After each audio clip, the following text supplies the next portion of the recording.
This is New Hampshire Track and Field, powered by Runners Alley. Come to you from the 2024 Division I State Championships. Today's Meet Hub brought to you by Tim's Truck Capital. Right now we got field events going around us right now. Discus, pole vault, shot put, all of the above. For right now, that started about 10 o'clock. We're going to have running events on the track.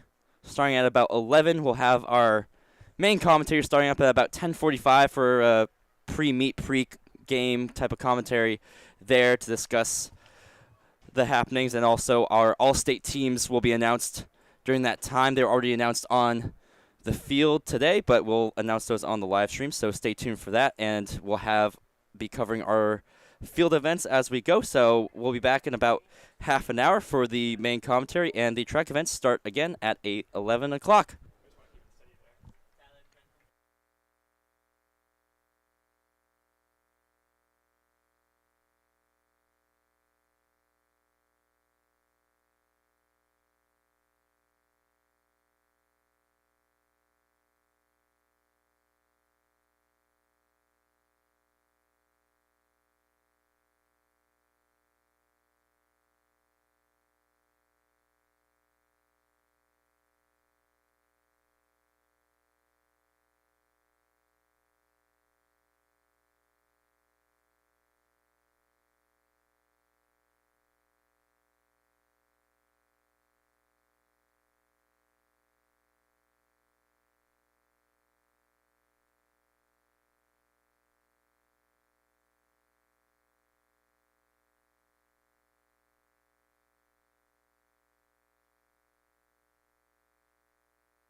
touch me.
And fans, action is continuing in the field events. The bar, the boys pole vault now at 10 feet. Boys pole vault bar at 10 feet. And flight 2, the boys javelin and discus are currently warming up.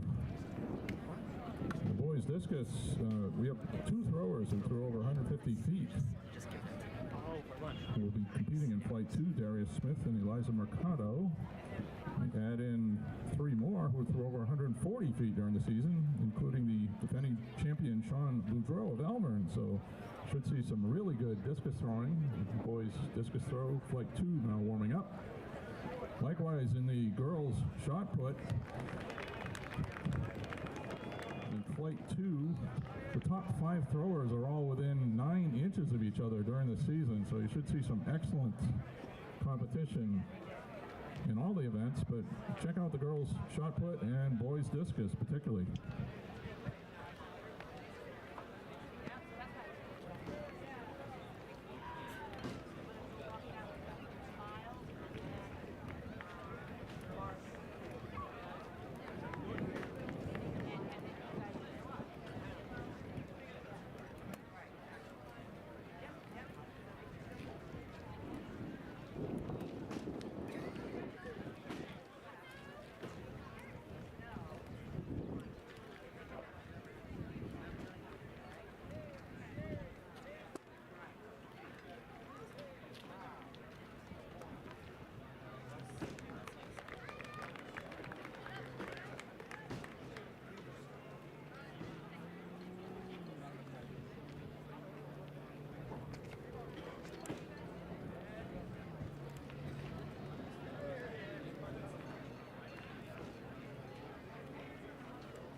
The one nearest to me. Oh, here. Got it. Yeah.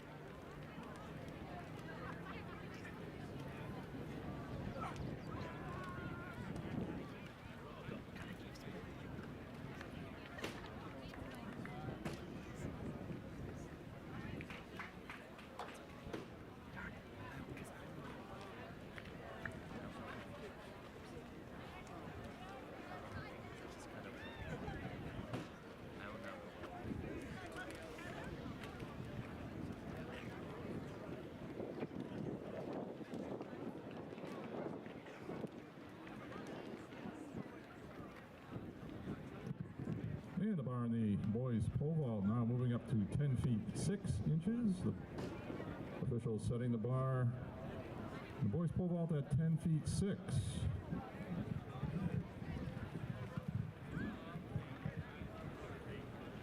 busy area down the long jump, triple jump neighborhood, so you can check out the action there.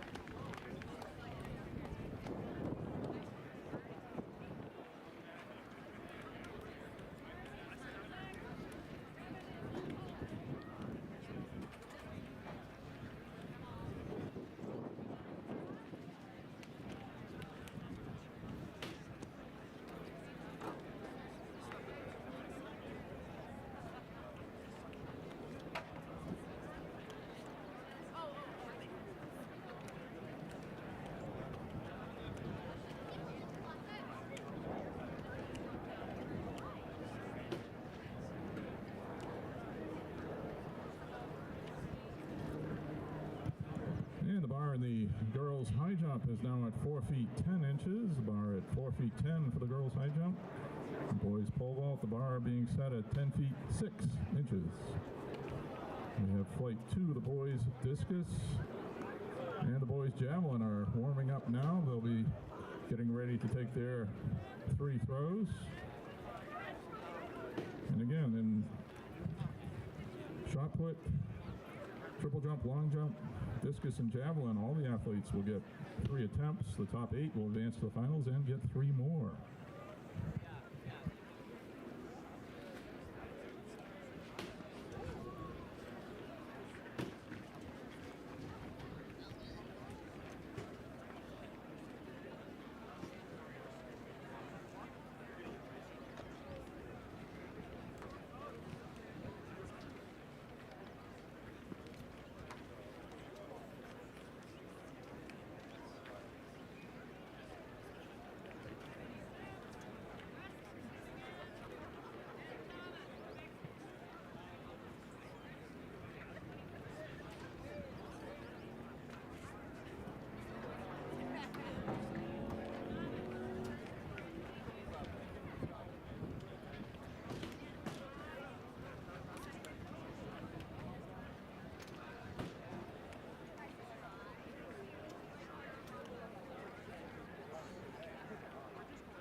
Good?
will start at 11 o'clock.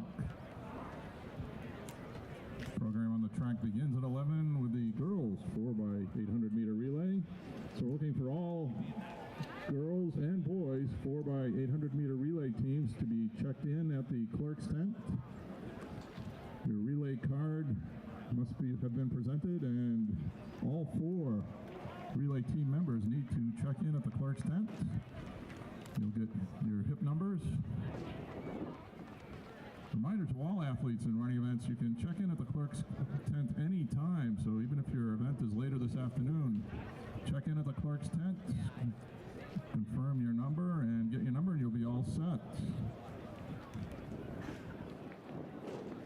This time, particularly competitive teams in the 4x800 meter relay should be checking in at the clerk's tent. All 4 relay members need to be present.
Team 1, 2, 3, 1, 2, 3.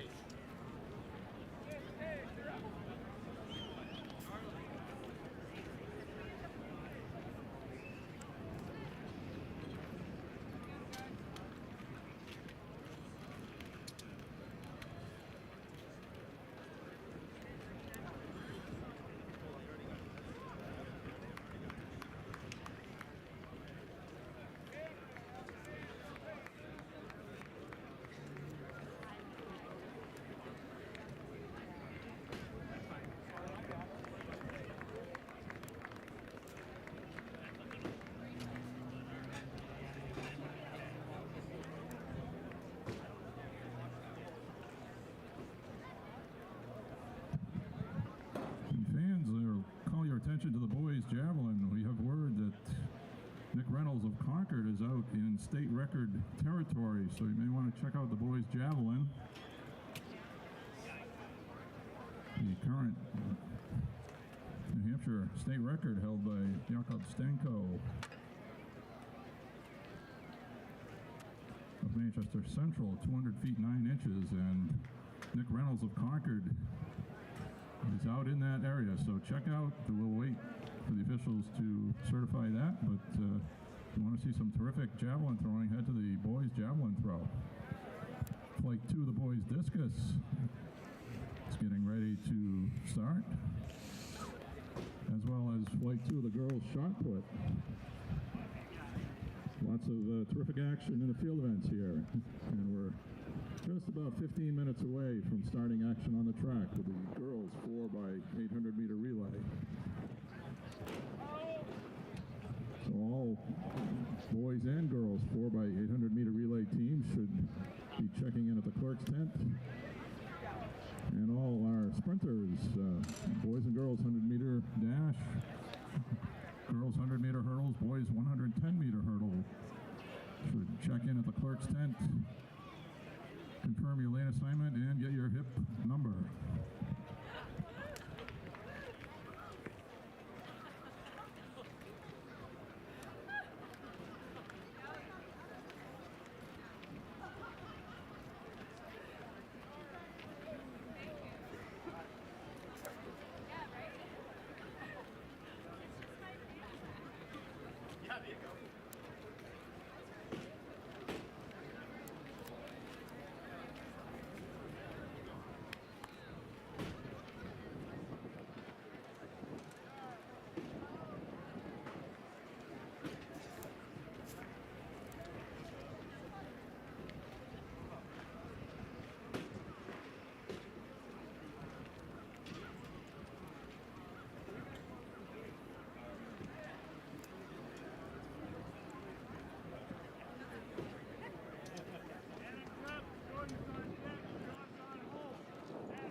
This is New Hampshire Track and Field, powered by Runners Alley. Come to you from the 2024 Division I State Championships. Today's Meet Hub brought to you by Tim's Truck Capital. Ryan Moore here with Ty Doro to start out about 15 minutes away from getting underway for the track events starting at 11. Going to be starting out with the girls 4x8, but going to quickly talk about some of the details coming into the meet. But right now we got word not too long ago that I believe it was Reynolds of Concord just broke the, well, unofficially, but we got word that he might have broken the state record as well as the D1 record for the javelin throw. He was seeded with a 197-foot, 10-inch seed. And now he, I believe, he threw 205. State record is 200 feet 9 inches, as well as the D1 record. The retired D1 record that was set back in 1987 was also 204. So he's actually broken not only the state record and D1 record, but also the previous retired D1 record back in 1987. So congratulations to Reynolds. And for those who don't know, the reason why we have retired records in jav is because the javelin used to be lighter until it was made heavier. So it's very impressive that he has not only broken the current Division I record with the heavier jabs, but also the lighter jabs back in 1987. So now we'll just take a look at the teams coming into today. Start with the girls. So I believe both boys and girls swept last year for Bedford.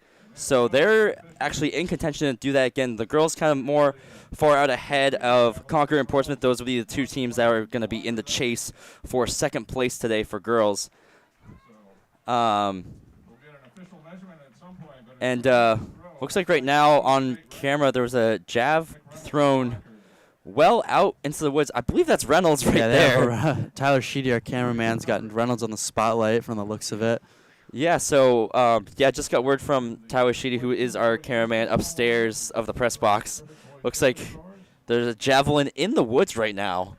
So that goes to show that he has thrown it well out there at this moment. But, again, going back into our teams.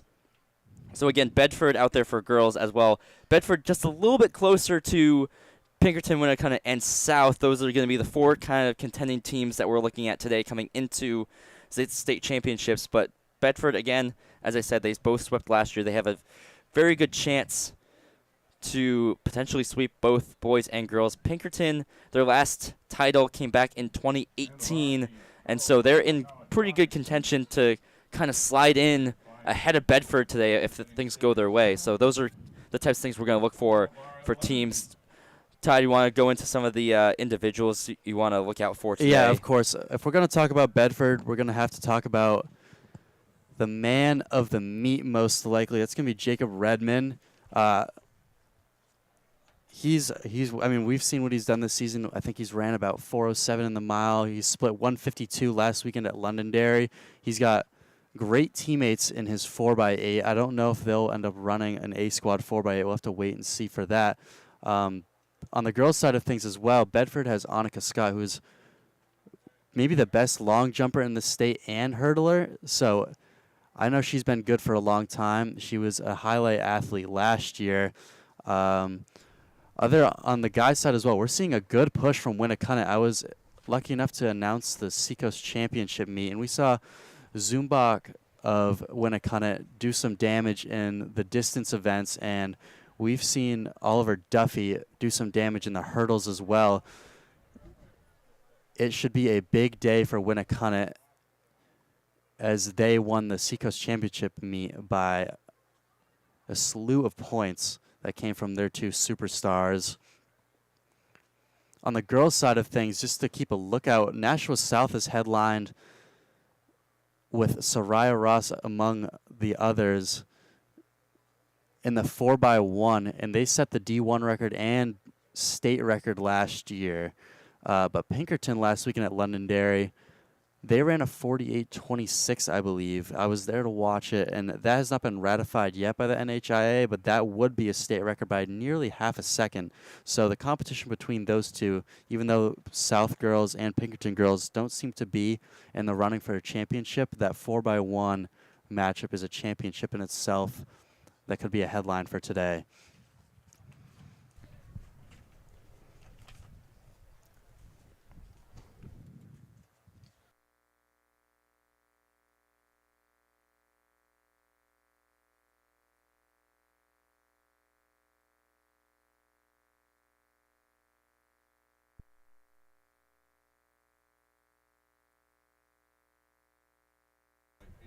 Relay. All competitors. So right now we got the first call for the girls 4x800 meter relay. About 9 or 8 minutes and counting towards that. We're take a look at field events, but yeah, as you saw on camera, they had a javelin get thrown way out into the woods.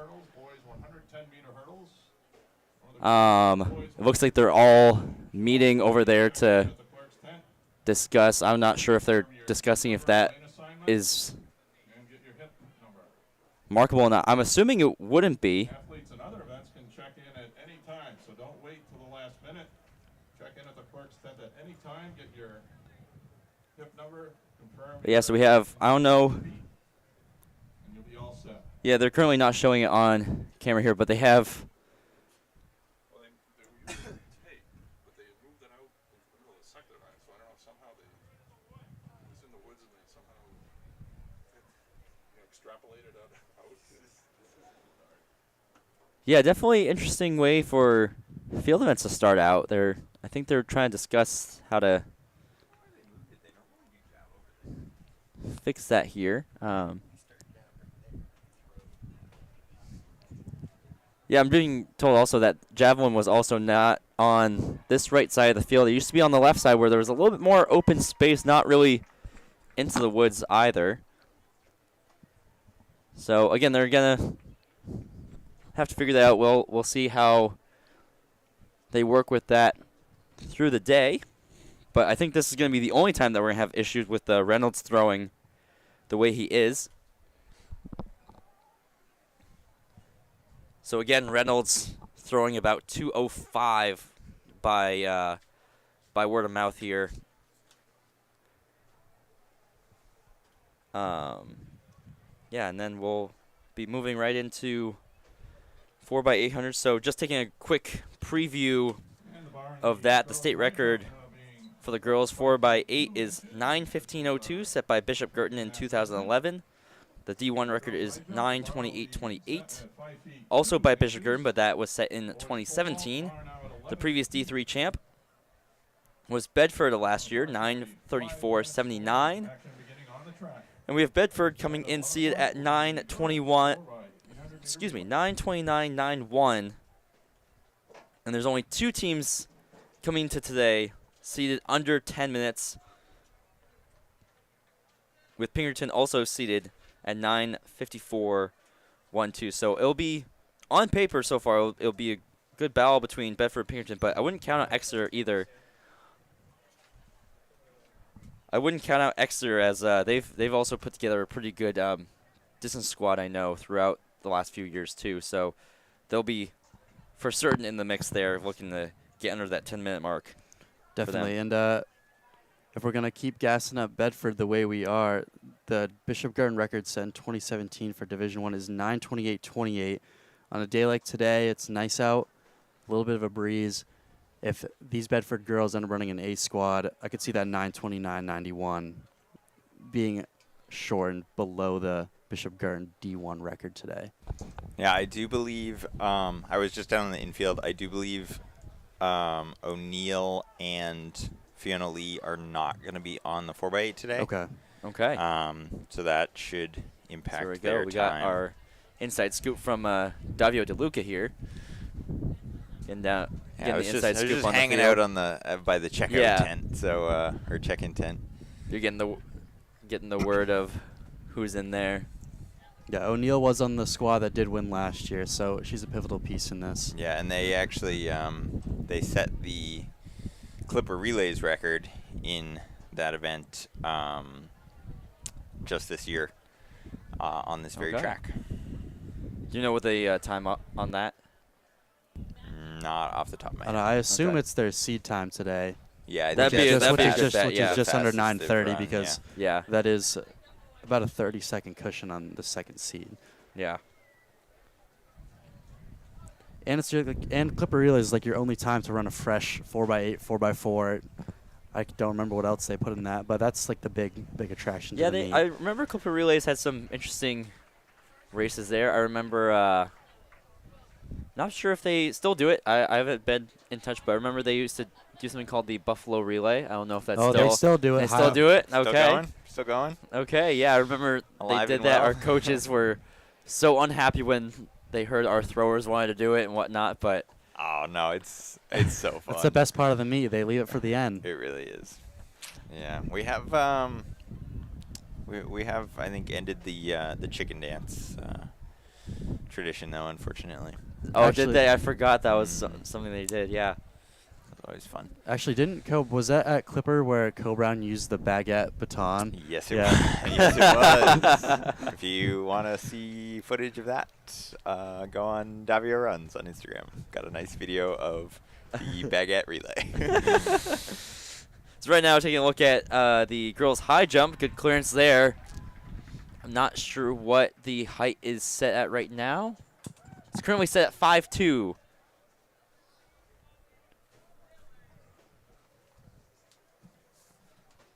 And we're just moments away from our first action on the So yeah, track. so just as we were just on the girls' high jump, so their state record is 5'10", with the D1 record being 5'8". The record 5'10" was set back in 1988, and the D1 record was set back in 1996. State champ Ella Goulas won with a 5'4" clearance. So I believe that was. And now, stepping on the track will be runners for our first event. This will be the girls. I believe that was for Brian of 100 Concord meters who just made the clearance of. No, excuse me. That was Goulas who I believe made the clearance of 5'2". She is seated at 5'4", which was her winning clearance last year.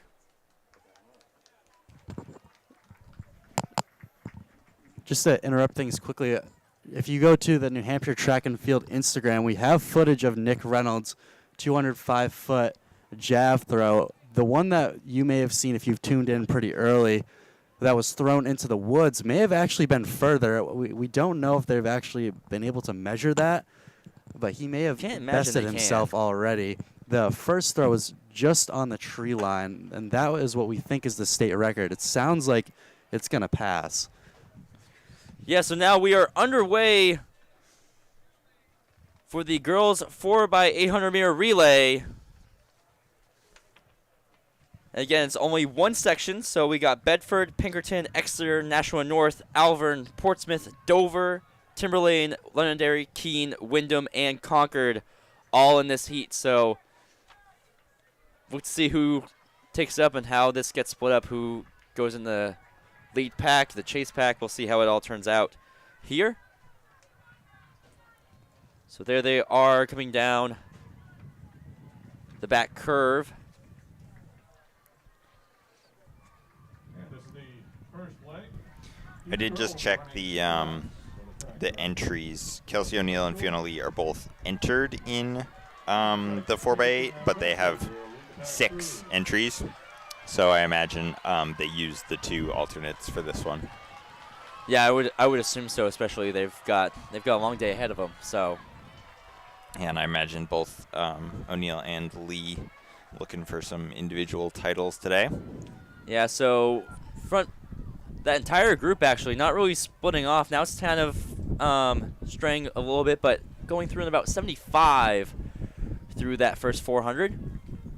Also, we'll mention that I believe we'll have potentially Rory Curran and Addie Cox come up at some point during the distance events to flex their distance expertise for us today. So they did that for the D2 meet yesterday, so we'll look to see if they'll come back with us in the booth today.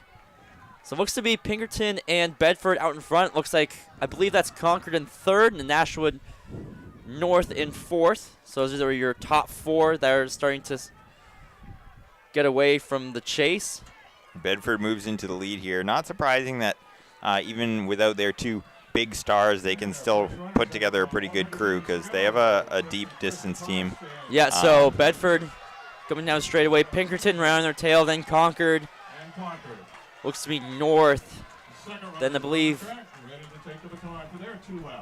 can't tell which jersey those are. The jerseys have changed a lot since I've been keeping up, so it's changed a lot. But about 2:26 through that first split for Bedford and Pinkerton. And those are be your two that are up at the front. Yeah, not surprising Pinkerton's up there as well. They have that really deep cross-country team that we saw this fall. And they got the big 1-2 punch of Grew and Silva, which should help them out in this relay to try to take the win away from Bedford. I think that was Alvin that I was looking at before in that exchange. There, but yes, and now it looks like Nashua North is actually able to get themselves up front now ahead of Bedford and Pinkerton, so they got themselves in. Concord also coming up on the lead. And that looks to be, I think, Londonderry right there with Keene and Alvern. Portsmouth, no, excuse me, North is right there, so it's Exeter actually that's up there. Yeah, Exeter pretty interesting. They have two freshmen, a sophomore, and a junior running on this team. So, I mean, they're in contention right now, obviously, with the big lead at this point, and they're not graduating anyone from this 4x8 squad. So look for them the next couple of years. Yeah, as I've mentioned, they've actually built up quite a really great mid-distance team on the girls' side for the last few years, and they've been showing well. And them coming in with a 10:04, I think that's definitely, slow for this team that they've got coming. And obviously we're seeing it here. They've put on quite a gap on Bedford and Pinkerton, the number 1 and 2 seed that are under 10 minutes coming in today.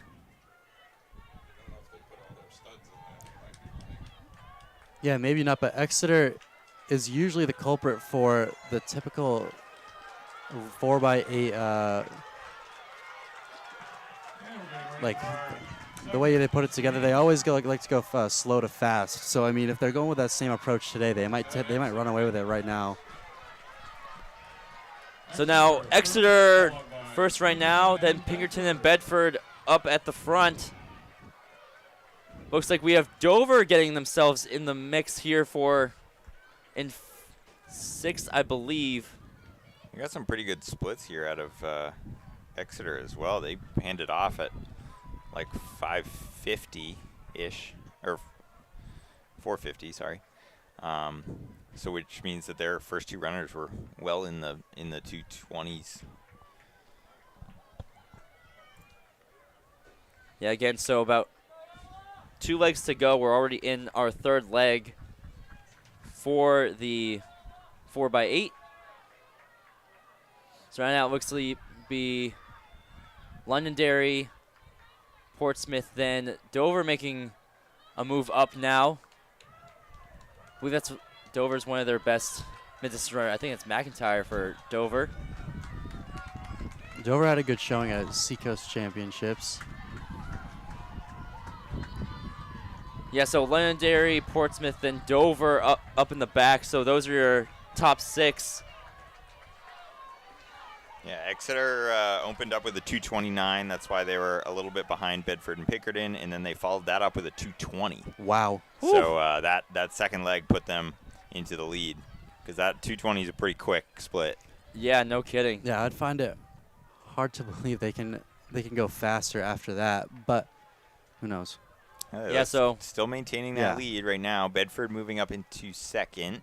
Yeah, it looks like they're starting to catch a little bit of Exeter here, but still Exeter now Bedford then Pinkerton, and then McIntyre made great moves for Dover. They're now in 4th and still chasing Pinkerton. getting themselves in the mix. So Londonderry and Portsmouth fighting for 5th and 6th. Yeah, McIntyre, great 800 runner, so not surprising. She made up some ground for Dover.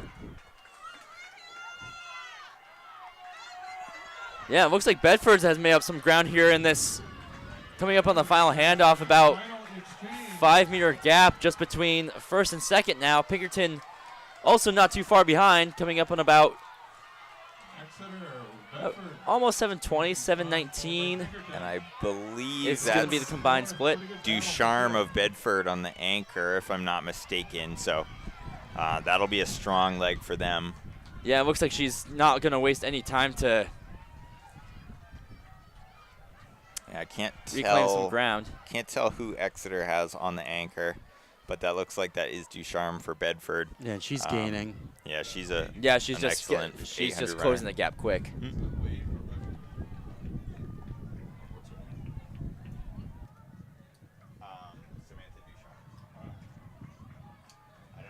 So yeah, so Ducharme coming up on Exeter's anchor already. Pinkerton still in the chase.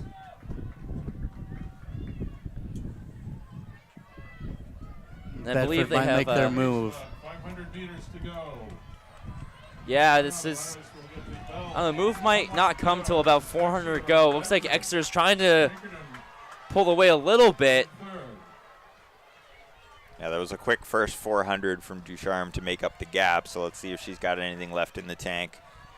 This is also a good reminder for everyone at home. The top 3 teams to finish in every event will be automatically eligible for an entry of the Meet of Champions hosted by University of New Hampshire next weekend on Sunday. So those individuals or teams can be entered automatically if they are able to finish in the top 3 today. So right now for the 4x8, Exeter and Bedford still up front. Ducharme still needing to And Pinkerton is Trying to in find it a as kick well, too. Yeah, and, yeah, Pinkerton's not too far off, but and Exeter has maintained their lead. This should get pretty loud here on the home stretch. See if Yeah, Ducharme Bedford's can really up on putting her it in shoulder. here right yeah, coming now. up. Exeter really going to the arms, looking down.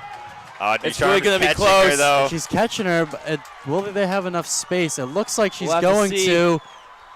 Yeah, she's able Exeter to. just runs out Not of enough gas. time, yeah. So Bedford will take it behind, in front of Exeter, 9:34 unofficially. 9:38.26 officially, 9:39.08 for Exeter. That's Yeah, so quite a showing for them. Bedford girls 4x8 are your state champions this year. Yeah, so back-to-back state champs now. They won last year. And Pinkerton going 9:43.81. Dover going 9:54.21. Exeter held her off for about 90 meters of that straightaway. If I'm not mistaken, Dover might have just broken a school record. I'm not sure what it's set at, but I think 9:54 is pretty close to their school record. Well, that would be pretty cool if they got that record today. Yeah, Portsmouth 10:03.38, Londonderry 10:06.33, Alvern 10:06.70, and then Concord 10:07.99. And So once really again, quick heat. Yeah, that was definitely a great day super for fast 4x8, race. yeah. And just to keep an eye on that top 6 is your first points of the day. So we'll keep an eye on the team scores. Yeah, keep on Yeah, those. Bedford puts their first 10 on the board. Yeah. We're all good, thank you. Yeah. Thank you. Shout out Portsmouth. Yeah, shout out to Portsmouth. They're bringing waters up to the. Yeah, actually, it's a good time to actually thank Portsmouth and the staff here so far for hosting the D1 state champs. They've been gracious to actually come up and hand us water whenever we need. But segueing in, we're going to go into the boys 4x800 meter relay. State record is 7:47.39 back in 2013 by Sal Hegan. Yeah, this- D1 record 7:57 back in 2006 by Manchester Central. And last year's state champs was Exeter with a time of 8:09.61. Yeah, this one should be pretty interesting because we got 2 teams that are pretty close. We got Bedford and Pinkerton, who are also, I believe, fighting for the team title. So this could be an important one. Yeah, and they're close to that D1 record. 753 seed for Bedford, and Pinkerton at 758, so not too far for either of them, but Bedford's the one who is seated underneath. Right, and So- the thing is with Bedford, I don't know if they'll be running their main squad. I know that seed time was set with Jacob Redman, Yep. who obviously is probably He's tripling, I the- believe. yeah, but for the he's day, he's so- you know the premier mid-distance runner in the state right now. I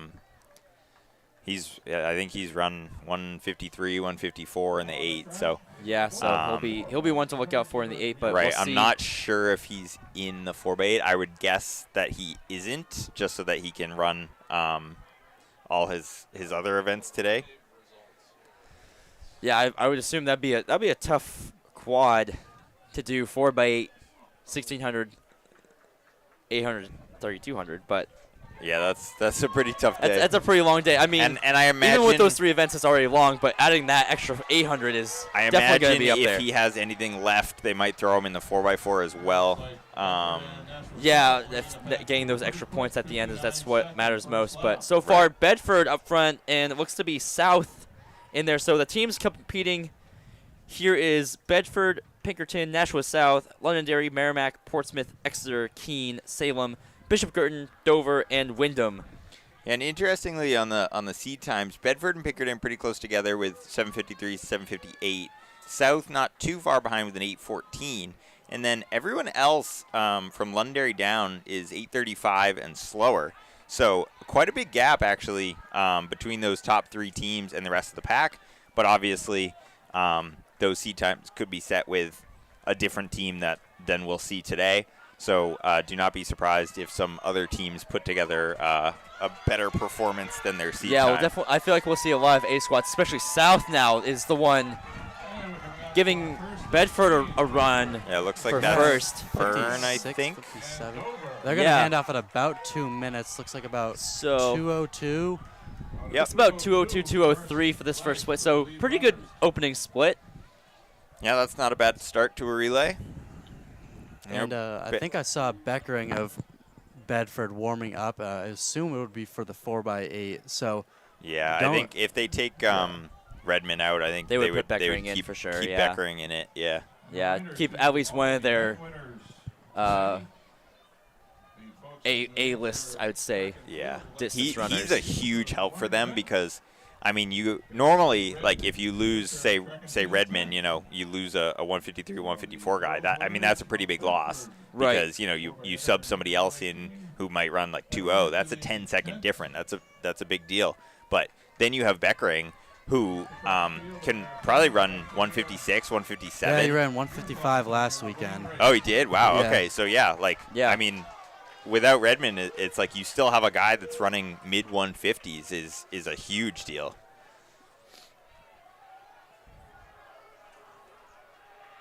Yeah, so right now we have, looks like Nashua South up front. Bedford and Pinkerton are your 2 and 3. Oh, So Pinkerton going. actually going to be in 2. Made a big move there. Just looking to see who is our 4 through 6. So it looks like Dover's in 5, and then it's going to be a mix-up. I believe that's Salem actually in 4. Again, the jerseys have changed quite a bit, so I'm not entirely sure. But if I'm believe you're correct, correct, that's Salem up there. Then Dover, and then I can't see who the white jersey is. Is that Exeter? Is Exeter in white? Usually Exeter and Wyndham are the only 2 in white. That looks like Yeah. Exeter because it doesn't have a big W on it, but it could be Londonderry as well. Not sure, but I looks- think that's Londonderry in the white. Usually they have the light blue Yep. right yeah, on that the looks to be Londonderry. Londonderry. So Londonderry moved ahead of Dover, and we'll go through at about 4:06. So I believe another 2:03 for Yeah. that second split. So it looks like we're going maybe slow to fast on the order. Okay, 4:05. So yeah, they Just got the correction. So about 2:02, 2:03 for that second split. Looks to be. Yep, so Nashua South building up with about maybe a 10-meter gap on Pinkerton right now, and then Bedford another 15 to 20.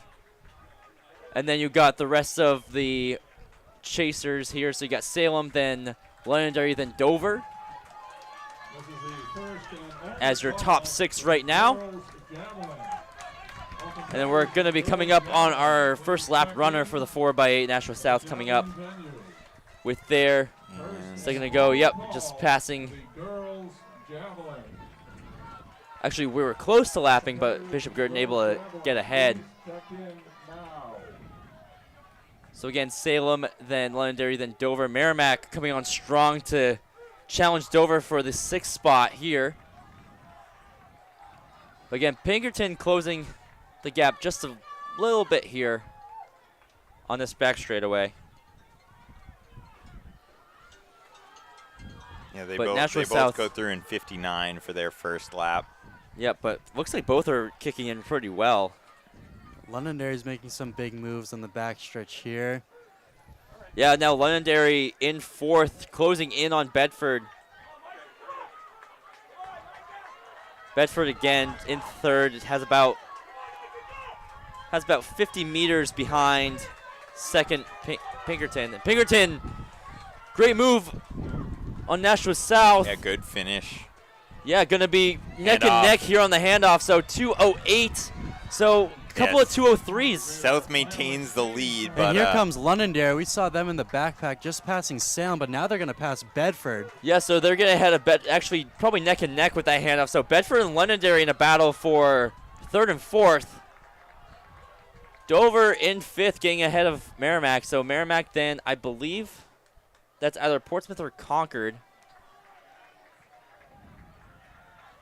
It's actually going to be Portsmouth. Concord's not in this heat here. So right now, 1 and 2 is Nashua South and Pinkerton. They're battling up at the front. And then you have Bedford and Londonderry. Londonderry right on the shoulder of Bedford. And they have Merrimack, Dover, and Portsmouth battling it out for the top 6 spots. So it's going to be one of those 3 teams are going to be shut out from scoring position. I believe Pinkerton's anchor here is Binda, who's got some serious speed. So he looks like he's just hanging on pretty comfortably on the back of South. We'll see if he makes a move off the corner. Yeah, definitely just in the anchor like you usually see a move just about before the 200-meter mark or at the 200. And both of them are kicking in really well. Yeah, we'll right have here, to watch but this last 100. It looks like Pinkerton's Pinkerton's going to make making a their great move. move. He Yep. looks strong. Just Yeah, big slingshotting move. around Yeah. the curve. He's coming down. South's It's kind of holding really- him off. He had something left, too. Yeah, another gear for South. South is And pulling he's actually away. going to pull away. So Nashua South is looking to be your state champions. And that's going to be For about D1, 8:10, he leads maybe in. 8:09. Look to see the official time. Official time at 8:09.92 for Nashua South. Be your D1 state champions. Yeah. Pinkerton 8:10.57. South came in with an 8:14, improved to an So 8:09 today. Bedford getting ahead of Londonderry 8:21. 6-2 tight race here. Londonderry 8:23.75. See her final. 6R. Merrimack 8:34.01. Salem 8:34.15 to clean up for the top 6. Portsmouth 8:44.75. Wyndham 8:47.16. Awesome finish there from Cam of South, though, to hold off Pinkerton coming down the straightaway. It looked like Pinkerton was going to slingshot right around. Yeah, I was right almost around ready him. to write their grave, Yeah, but and that then, was awesome. Yeah, so he that just definitely had puts, that little extra burst on the last 50 and held him off. That was awesome. yeah, so that puts Pinkerton and Bedford a little bit behind on their points for teams, but there's a lot more points to go around. Yeah. And we're just going to move right into sprints now. Yeah, Bedford's still finishing with a 2 flat. Pinkerton runs a 2:01. South runs 2 flat or 2:01. Yeah, South ran actually even splits on that 60.4 and 60.8. Gotta love a even split 2 flat. Pretty good. pretty tough to do. Always interesting to see. But now we're going to move into the boys 110 hurdles. So for right now, we're going to have... So until we have a quick break into the finals, we're going to have boys predecess girls for the trials. And then we'll take a quick moment to reset everything for the finals. And then we'll go into girls then boys the rest of the meet. And during that break, we'll also have the national anthem play before we get into the rest of the meet. So moving into the boys 110 hurdles, the state record is 13.93 back in 2018, set by Billy Powers of Winnicott. D1 record also by Powers of Winnicott was 14 flat. He was somebody to watch. He was cruising through hurdles. Nobody could get close to him. I believe New England champion at one point. I think so, yeah. Yep. Maybe even twice. I'm not sure. I wasn't able to follow him through New England's, but definitely at the seeing him at D1s, he was dominant. He was a guy to watch for sure. Just I couldn't believe how quick he was able to get through and how flawless it was. But we have 3 heats for the 110 hurdles for D1. We've only had 2 the past 2 meets, but today we'll have 3 heats, so we get a little bit spoiled today. Yeah, why does D1 usually take 3 heats? I don't know. I'm uncertain, but it's odd. On my page, I have 3 heats here. So yeah, I do too. I was unless looking for Chris Chung, and unless I'm being find fed him in the first 2, I thought he might not have been entered, but unless I'm being fed false information, there are 3 heats. Odd, because we do have a 8-lane track. Yep. So it is. Yeah, we have we have all 8 lanes filled up for the 3 heats. So here we go. First heat, we have Lampinen of Wyndham, Chrisman of Keene, Casey of Exeter, Isaac of Pinkerton, Duffy of Winnicott, Cody of Bedford, Danino of Nashua North, and Fricker of Manchester Memorial. Yeah, pay attention to Duffy in this one. He's having an excellent season. There's certain people, like, when you watch them hurdle, it just looks like they're running 100 meter. You know, like, they're so smooth over the hurdles. Like, their hips don't come up. Like, yeah, it seems like they're just floating right over. It's like there's nothing that they're jumping over. They're just running, you know. It's just so impressive to see that a lot of times. It's always tough to get that stride down, too, because I know many struggle with the stutter stepping and whatnot. But just being able to just flawlessly move over. You'll see all the top guys maintain their steps all the way through. Because, yeah, that's a big thing. If you can have the strength to maintain your steps all the way through to the finish, then that's huge.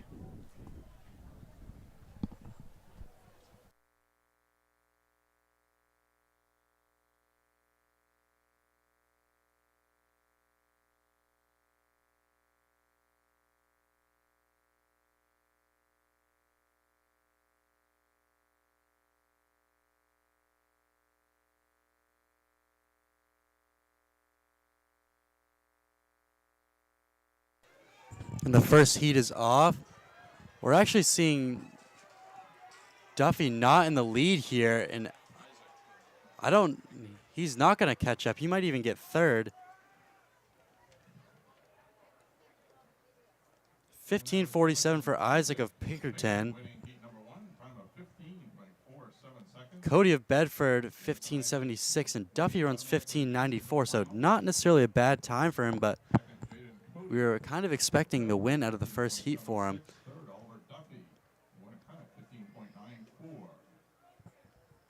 That's going to be 16:37 for Casey of Exeter, 16:56 for Dandanu of Nashua North, 17:52 for Chrisman of Keene, 17:68 for Lampinen of Wyndham,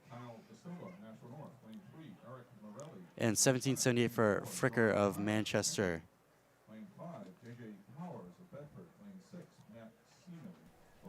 Lane 7, Preston Bois from Nashua South, and in lane 8, Aiden Flaherty of Alva. This will be heat 2 of the boys. Now going into Heat 2, we have Lytle of Merrimack in 1, De Silva of North in 2, Morelli of Winnacunnet in 3, Child of Pinkerton in 4, J.J. Powers of Bedford in 5, Scammon of Spalding in 6, Boys of Nashua South in 7, and Flaherty of Alvern in 8. Child and Powers, both the top 2 seeds in this heat, only separated by 1/10 of a second.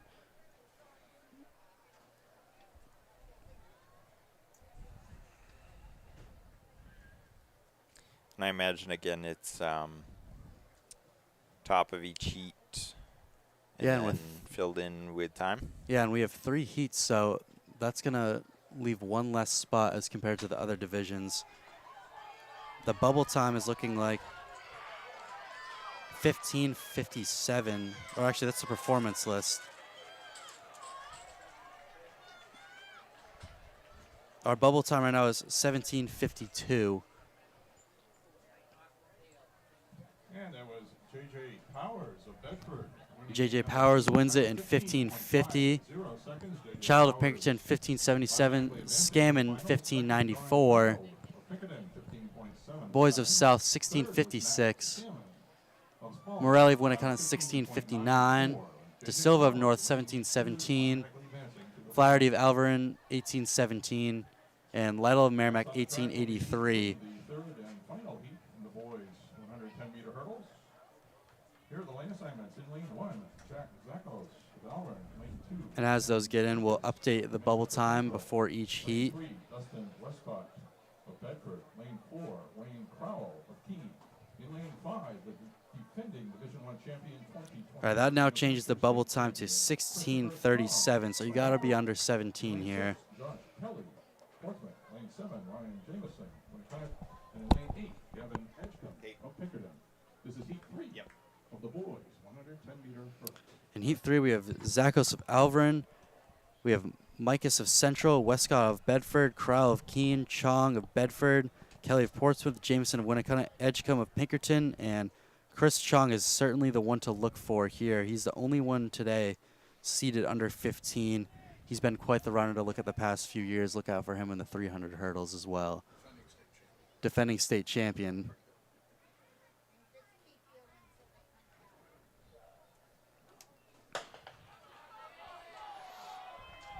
Yeah, he gets even just to the first hurdle ahead of everyone. And he's built himself almost a 10-meter lead. Watch the clock on this one. He might be under 15 in the prelim. It's going to be close. We'll wait for the official time. 14:94, so he is under 15 for the prelim. Kelly of Portsmouth falls in 16:04. Crowell of Keene 16:11. Jameson 16:12. Westcott 16:63.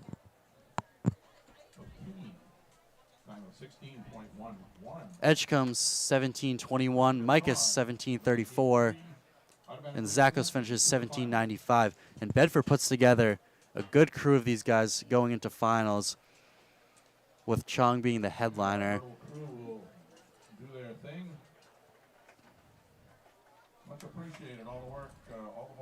And as the hurdle crew gets out there and changes the girls' hurdle heights and moves them around, we'll take a look at some of the records here.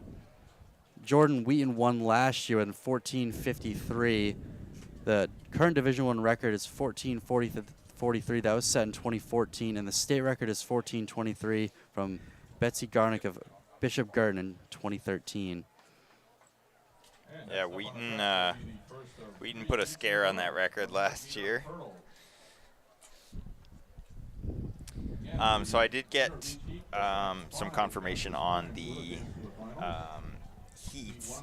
So because it's only a 6-lane track all the way around, for the 200, they'll do 3 heats of 6. And then just to be consistent, we have 3 heats of everything, even on the straightaway, even though it's an 8-lane. All right, that makes sense. Person to watch here is definitely Annika Scott. She had a great season last year. I think she's a 300 hurdler as well, and quite the long jumper. So watch out for her. She's in she's in heat 3. We also have another under 15. That's Morgan Doherty of Concord. She's seated at 14.92. She's in the first heat in lane 5, so watch out for her. Yeah, so we'll definitely look to see, as you said, Scott. She's definitely going to be a big point scorer, especially in sprints and field events. So she'll be a dynamic athlete to watch out for here. As we'll get underway with the girls 100-meter hurdles. So Becker, then Labatt, then McVicar, Brown, Doherty, Kirk, Bates, and Bobar in this first heat.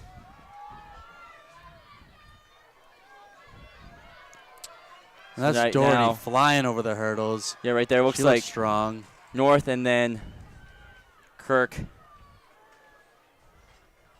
Yeah, great steps all the way through. Yeah, very consistent. She even ran over that first hurdle, but 3 stepped all the way through. 15:29 is her result. 15.29 seconds. Morgan's already automatically advanced. So yeah, 15:29, 16:61 for Brown, 16:92 for Kirk McVicar, 17:23 Bates, 17:74 Bobar, 18:07 Becker, 18:53 Labatt, 18:55. So yeah, Doherty just well ahead, followed by Brown, then Kirk for those 3. And the rest follow there. So that makes our bubble time 18:55. That is the time to beat to get into the prelims, or not into the prelims, to get into the final. So now looking at this heat, so we have Massaquoi of Concord, Collier of Merrimack, Witta of Nashua South, Euphoria of Alvern, Nada of Portsmouth, Kopp of Bedford, Grote of Winnicott, and Balabanik of Dover. And Nada is definitely someone to look out for today. Yeah, on her home track. It's her home track. She is quite the 100 runner and 200 runner as well. So she's definitely got the speed. She won Seacoast Championships in this event. And yeah, she's out hard already.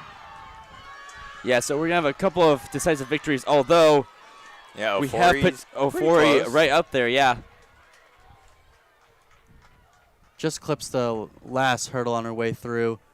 But Nada is going to win in 15:29, which that may have been exactly what Doherty ran in the last heat. Yeah, so Nada 15:29, Ofori 15:80, Kopp at 17:08, Witta 17:46, Grote 17:72, Collier 18:30, Massaquoi 19:21, and then Balabanik. Oh, Balabanik moves well up, 17:42 actually.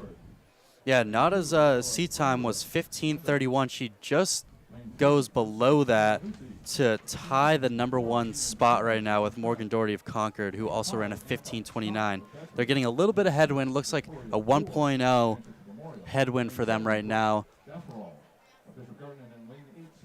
Yeah, the last 2 meets we've been kind of spoiled with the division records and whatnot. So looking at those, so state record is 14:23 for this event. D1 record is 14:43. Previous state champ was 14:53 last year. So yeah, looking at that D1 record, Annika Scott is actually listed 100th of a second below that as her seed time. Yeah, that sounds about right. So she might be under the record here in this prelim. Yeah, we'll look to see what she does here, but underway already for this third and final heat with Scott well up front. Smooth. She's one of those runners, yeah, so smooth. Can't even tell that she's running over hurdles, and she gets well under 15. 14:49, so she gives the record a scare in her prelim. Yeah, we saw, again, a couple of those in the last division meets. We've seen records get broken just in the prelims, and she just barely hits it there. So Scott, 14:49, Adams, 16:84, Gatherall, 17:02, Puran Unzi from Keene at 17:20. Dindorf 18:48, and I'm a little too slow to say the rest. The bubble time going into that was held by Blavnik of Dover in 17:42. We'll wait for some updates to see what this top 8 is looking like going into finals. So now moving right on to the boys 100-meter hurdles. Those hurdles got cleared off pretty quick. So boys 100-meter dash. State record is 10:73. D1 record is 10:84. Those seem familiar times. That was set back in 1991. State champ last year ran 11:16. So again, 3 heats. We got Peters of National North, Corcoran of Winnicott, Cable of Merrimack, Schneier of Nashua South, Brooks of Wyndham, Cavallo of Pinkerton, Reardon of Exeter, and Daigle of Salem in this first heat.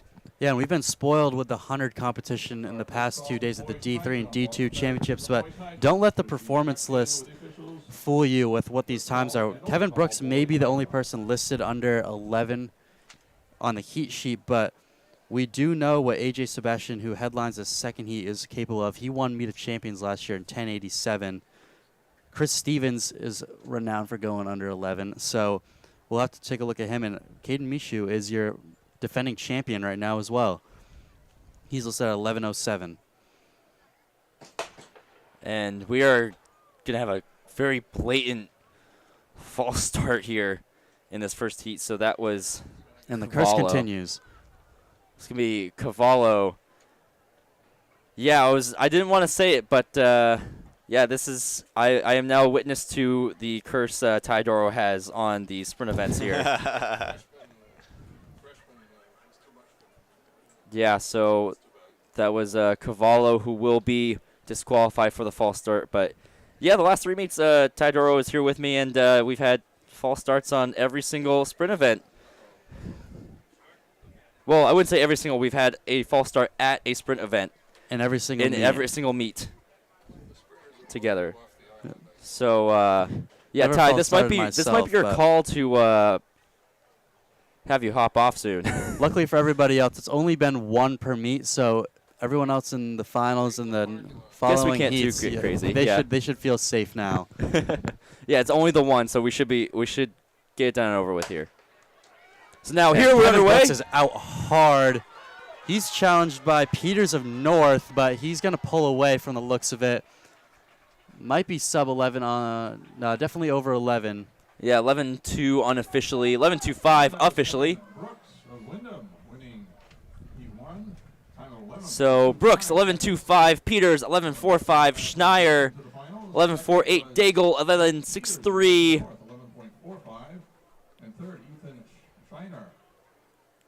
Cable 11-6-6, Corcoran 11-7-5, and then Reardon 11-76. That clears off that first heat of the boys 100-meter dash.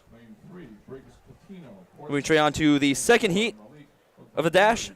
Daly of Exeter in lane 1, Perry of Nashua North in 2, Catino and Portsmouth in lane 3, Agba Namiri of Bishop Girton in lane 4, Sebastian of Manchester Memorial in 5, Janettos of Winnicott in 6, Stavely of South in 7, and Borkush of Concord in 8. The bubble time right now is 11:76 with an 8th spot available because the heat wasn't filled because of the false start in heat 1. Now really keep your eyes on Sebastian here. We know he's got good legs come championship season. He might try to be loud here in the prelim and really show what he's made of. He hasn't had the season that he wanted to, I'm assuming, based off of his results, but we have some nice weather here. Wind is not too bad. Now they're underway for this second heat. Right off the bat, it looks to be And Sebastian is Sebastian. challenged a lot by Bishop Girton. looks like Bishop He Girton might have able to got get that. ahead. Yeah. Watch the replay Oh, here. And So, yeah, Agua they'll does get it, win yeah. 11:40. And then Sebastian 11.5. Catino 11.58. Heat 2 automatically advancing. Malik's time 11.40. Borkush 11.62. Stavely 11.63. Janetos 11.70. And Daly 11.83. And then we had a did not start in that heat too, so Ogbanamiri of Bishop Curtin automatically advancing to the finals. 2 heats that worked for Phil. Looking at, wait to see what the Heat 3 of the boys. 100. final time needed to get into the finals here. Lane 1. Thorn. So now going into heat 3 of 3. 2. Tyler Parshay of Bishop We have Curtin. Kirsten Goulier of Exeter, Parshay of Bishop Girton, Londonderry. Masaos of Londonderry, Stevens of Keene, Michaud of Pinkerton, Russell of Bedford, Flan of Manchester Central, and Perry of Nashua South. So again, Michaud is the reigning state champion from last year, again running 11.16. He seated at 11.07, so could potentially see him getting himself under that 11-second mark. Again, we've seen pretty quick times in the prelim in the last 3 days, so maybe we'll see that continue here.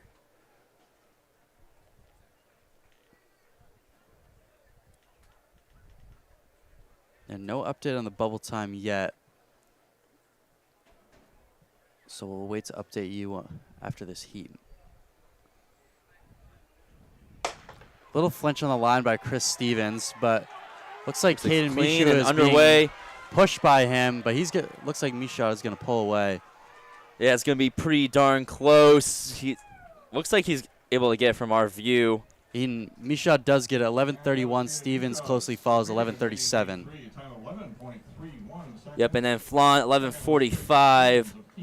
Parshay 11:55. Perry 11:70.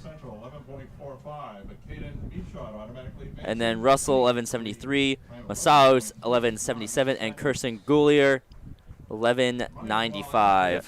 So before that heat, Nick Daigle of Salem held the last spot of the finals with 11.63.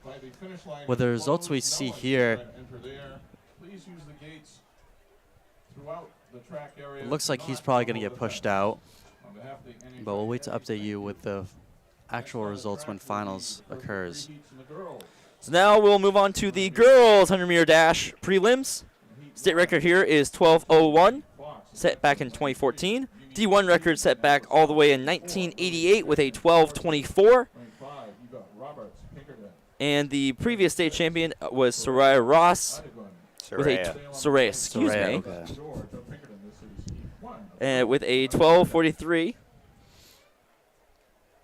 That's my one job here at New Hampshire Track and Field. Yeah, just to catch me on my mispronunciations. Yep. Yeah, Just I felt a lot of pressure with Tim Cox right beside me when I was saying all the Co-Brown names. He's the worst. He was just talking about it this morning with the South coach, how he literally knows Soraya and has been commentating on her for 4 years and still pronounces it wrong. At least if I'm getting the correction, I can at least get it right the next time. That's Roberts of Pinkerton pulling away from Jenkins, who are premier runners in this state. Eva Roberts is a part of that state record, what we think is a state record 4x1 last weekend. Yeah, so it's Roberts, 12.63, Jenkins, 12.76, Adigan, 12.94, Ortiz, 12.95, George, 13.35, and then Fox, 13.63.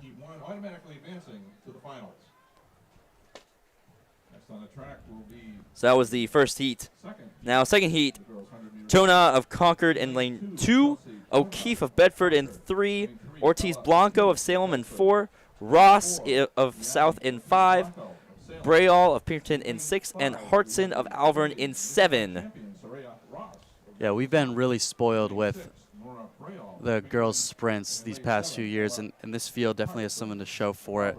We have just in this heat 4 people under 13 and 5 in the next heat.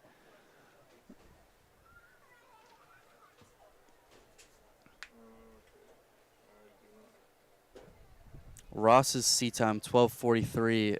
was her championship winning time last year.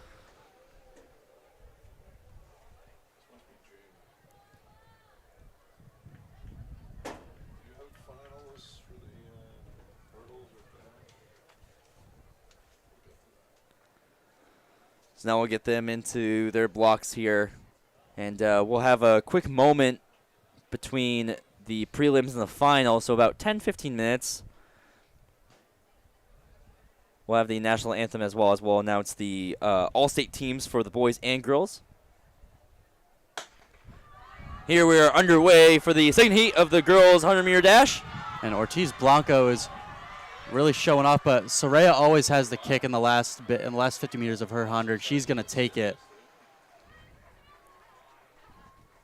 12:46. Wow. And that was Soraya Ross. Yeah, Ross 12:46. Ortiz Blanco 12:57. O'Keefe 12:97. Brayall 12:99. 12.46 seconds. Hartson 13:44 and Tona 13:50. That completes your second heat of the girls' prelims on the 100. Now moving right along to Yeah, and they're only putting 6 people in each heat here, so we had 2 open spots for finals leading up to this. What would have been the bubble time was 13:63, but because of those 2 open places, it may be about the same. Yeah, so now we look to this final heat. So Lee of Wyndham in 2, April of Timberlane in 3, Saysaw of Concord in 4, Musa of Nashua South in 5, Sipple of Pinkerton in 6, and Russell of Pinkerton in 7. Excuse me. Can't have 2 runners in one lane. As Lancer is updated, Braille of Pinkerton holds the last spot in finals right now. Her bubble time is 12:99, so you have to run sub 13 to get into this final today. And if we haven't mentioned already, you can find results on Lancer Timing. Yeah, so the official link is live.lancertiming.com for if you're interested to follow those events, especially field events, as we're not able to cover them in real time as we wait. So if you're looking for some of those, that's where you'll be able to find them. Otherwise, we'll announce them as they come in for us whenever we can.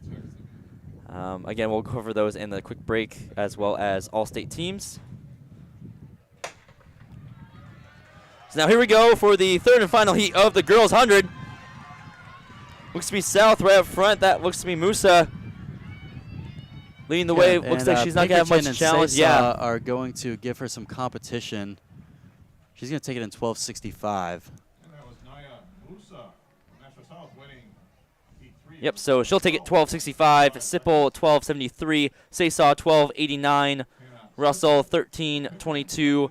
April 13:35, and then Lee 13:55. Yeah, Sipple giving her some close competition there in the chase. Yeah, so the bubble time before that was 12:99. We have 3 people in that heat surpassing that.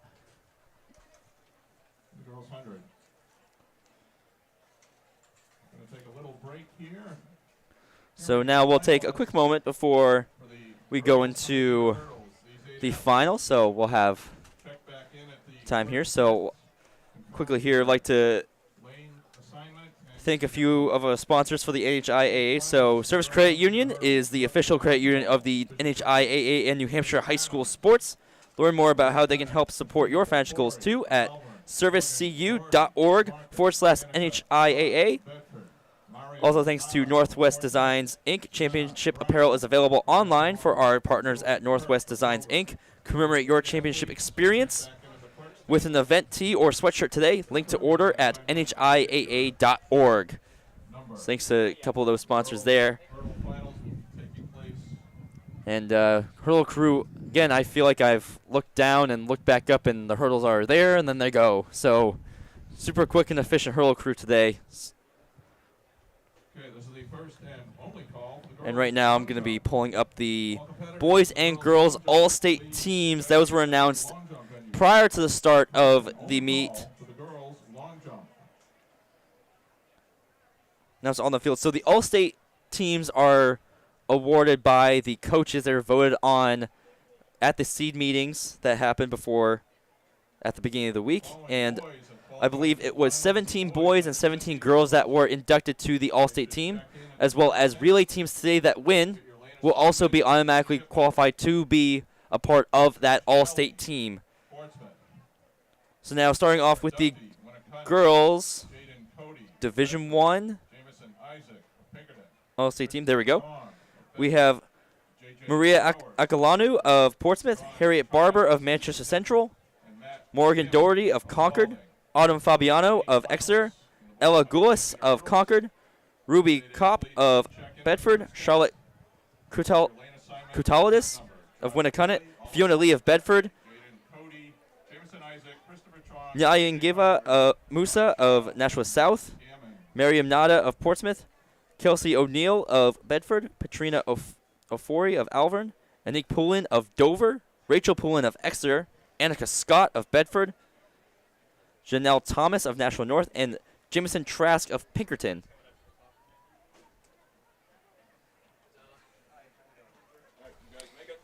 And then moving on to the boys D1 All-State teams. We have Kevin Brooks of Wyndham, Paul Butler of Spalding, Christopher Chong of Bedford, Oliver Duffy of Winnacunnet, Matthew Giordina of Bishop Girton, Eli Gomez of Bedford, Eliza Mercado of Nashua South, Isaac Nelson of Keene, Wyatt Patterson of Winnacunnet, Jacob Redmond of Bedford, Nick Reynolds of Concord, Chris Santana of Spalding, Ethan Schneier of Nashua South, Darius Smith of Nashua North, Sully Kurtz of Keene, Alan Twite of Concord, and Ryan Zumbach of Winnacunnet. Again, my apologies if I mispronounce any of those names. I was only giving them not the pronunciations, so apologies there if I mispronounce any. So those were your all-state teams for boys and girls going in. Do we have the finals for hurdles and dash yet finalized? I think we do. Yeah, it looks like we have them up here, so we'll put those in up. the girls' 100 hurdles, we have Gathro of Bishop Girton, Adams of Winnacunnet, Ofori of Alverin, Doherty of Concord, Annika Scott of Bedford, Nada of Portsmouth, Brown of North, and Kirk of Dover. Annika Scott is the only under 15 in the prelim, so she comes in lane 5. We also have the score sheet for javelin. Nick Reynolds of Concord with a 2:05.10 breaks the state record, the Division I record, the retired Division I record. Doesn't quite get the retired state record. No, he's a little far off that one, but yeah, so he's just gonna reset that entire board that is right in front of us. The essentially retired D1 record set by Ryan Mahalko of Pinkerton in 1987, and Nick Reynolds surpasses that mark today. All he had to do was throw a spear in the woods. That's all he had to do. Yeah, he gets the D1 record and the overall state record. So pretty incredible. Great day to start out in the field events right before we even got online. And that is scored. Okay. So, I was going to say they might have finals. And again, we'll keep you all updated on some of those there. Also, did want to point out that we have got some great lettering out there. Our camera's right out there for the 2024 state champs. I feel like that's a great photo op there for more schools need to do teams. That for when they host. Yeah, no, that's a great little ad over there. I remember they used to have like the little things in the middle. I forgot what you call them, but they have the those blocks in the middle that have the state championship logo right on the middle. They don't have those anymore. There used to be those for New Hampshire Track and Field too. Yeah, the little the A-frame. Yeah, A-frame. Yeah, that exactly. I remember they had those. We had some New Hampshire Track and Field ones that we used to put out. I don't know where those went. They might have just been used for long enough that they kind of fell apart, I think. But well, either way, that's a great ad there. Gonna take a quick moment to thank one of our sponsors. Convenient MD is your go-to for quality urgent care, reliably fast treatment that gets you back in the game. And for us, it would be a meet. So with 40 locations and counting, you're never far from the care you need. Find a clinic at convenientmd.com. So still here. Again, we'll have the national anthem coming up shortly here. And we'll also look to see some of the results, too, for field events as they come in. I think we were on flight 2 for a couple of events prior to the start of events on the track.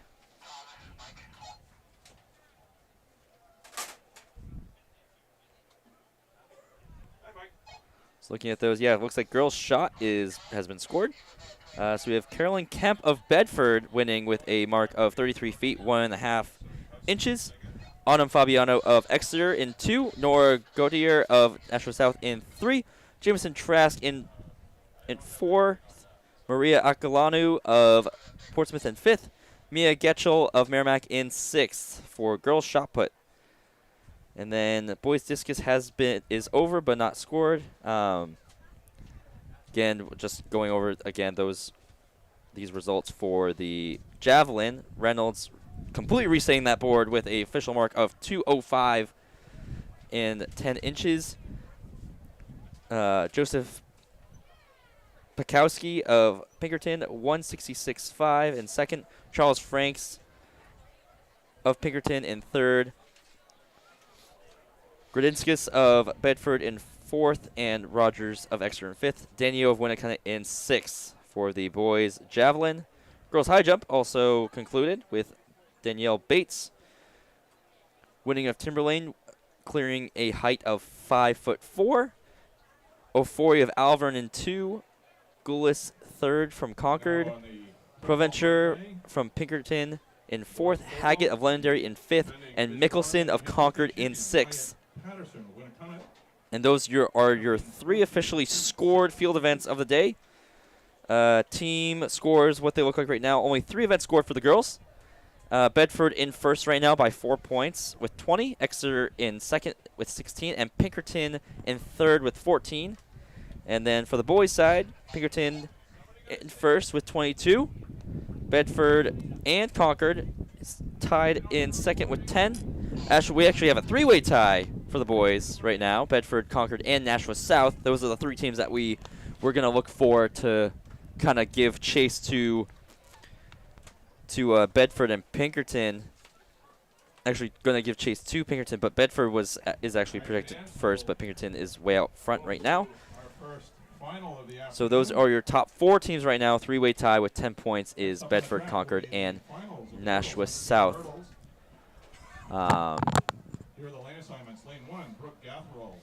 So, I actually don't know if we're doing a national anthem today. We are, I believe, yes. Okay. I just hear that our PA is announcing the finalists for the 100 hurdles. Yeah, or at least we were discussing it. Maybe we're not. Maybe not.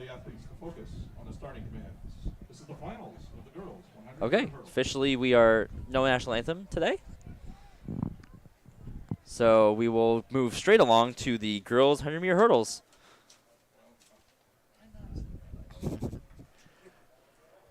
Ryan, you want to belt it out real quick? I can't say I would enjoy that. So we're gonna go with the no national anthem.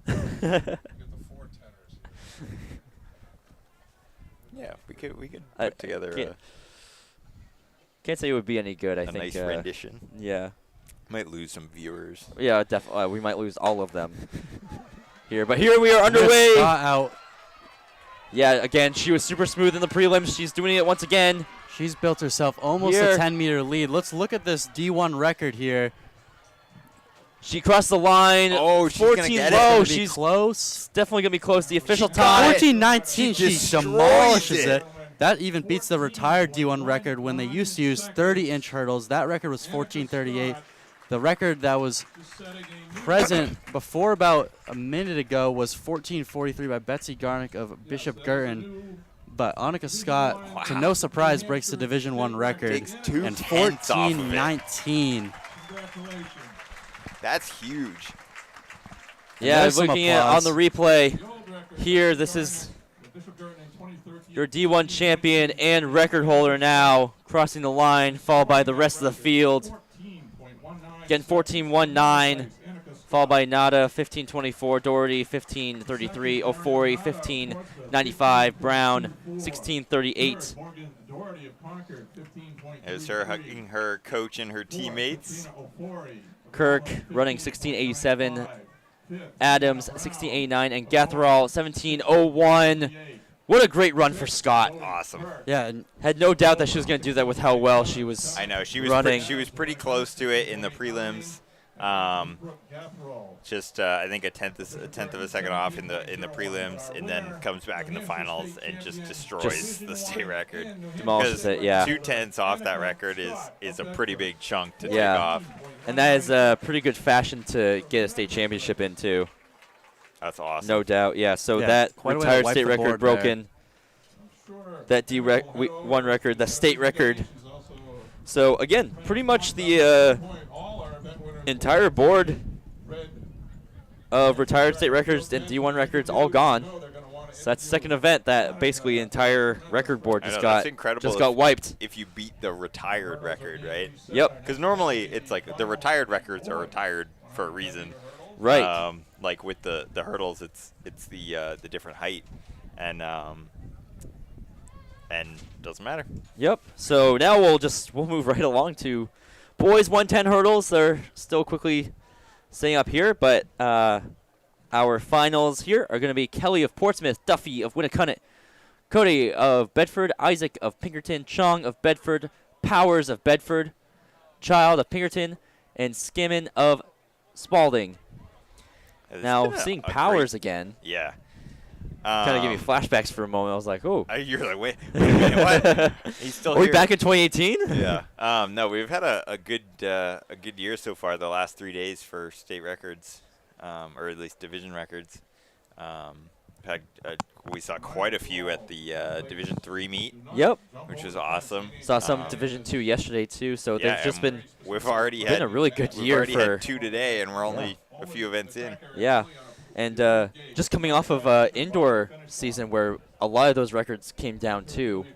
At Plymouth State, it was a record-breaking meet for sure for both Yeah. of them. So And it's just coming off great. of that meet and then coming back now to break some more records, just it's Yeah. been an outstanding It's year great the last for 3, these athletes. the last 3 days for all these state meets has been just amazing weather. I don't know if we've had a I don't think New stretch Hampshire's like had a this. 3-day stretch of this good weather ever. right. Some years you get it's beautiful weather for like D2 and D3, but then D1 it's raining or it's cold or it's or it's too hot or whatever. Yeah. But all 3 state meets this weekend have just been beautiful weather. Yeah, and let's hope that Meet of Champions stays the same. And UNH is hosting New England's as well, so hopefully we can be kept up.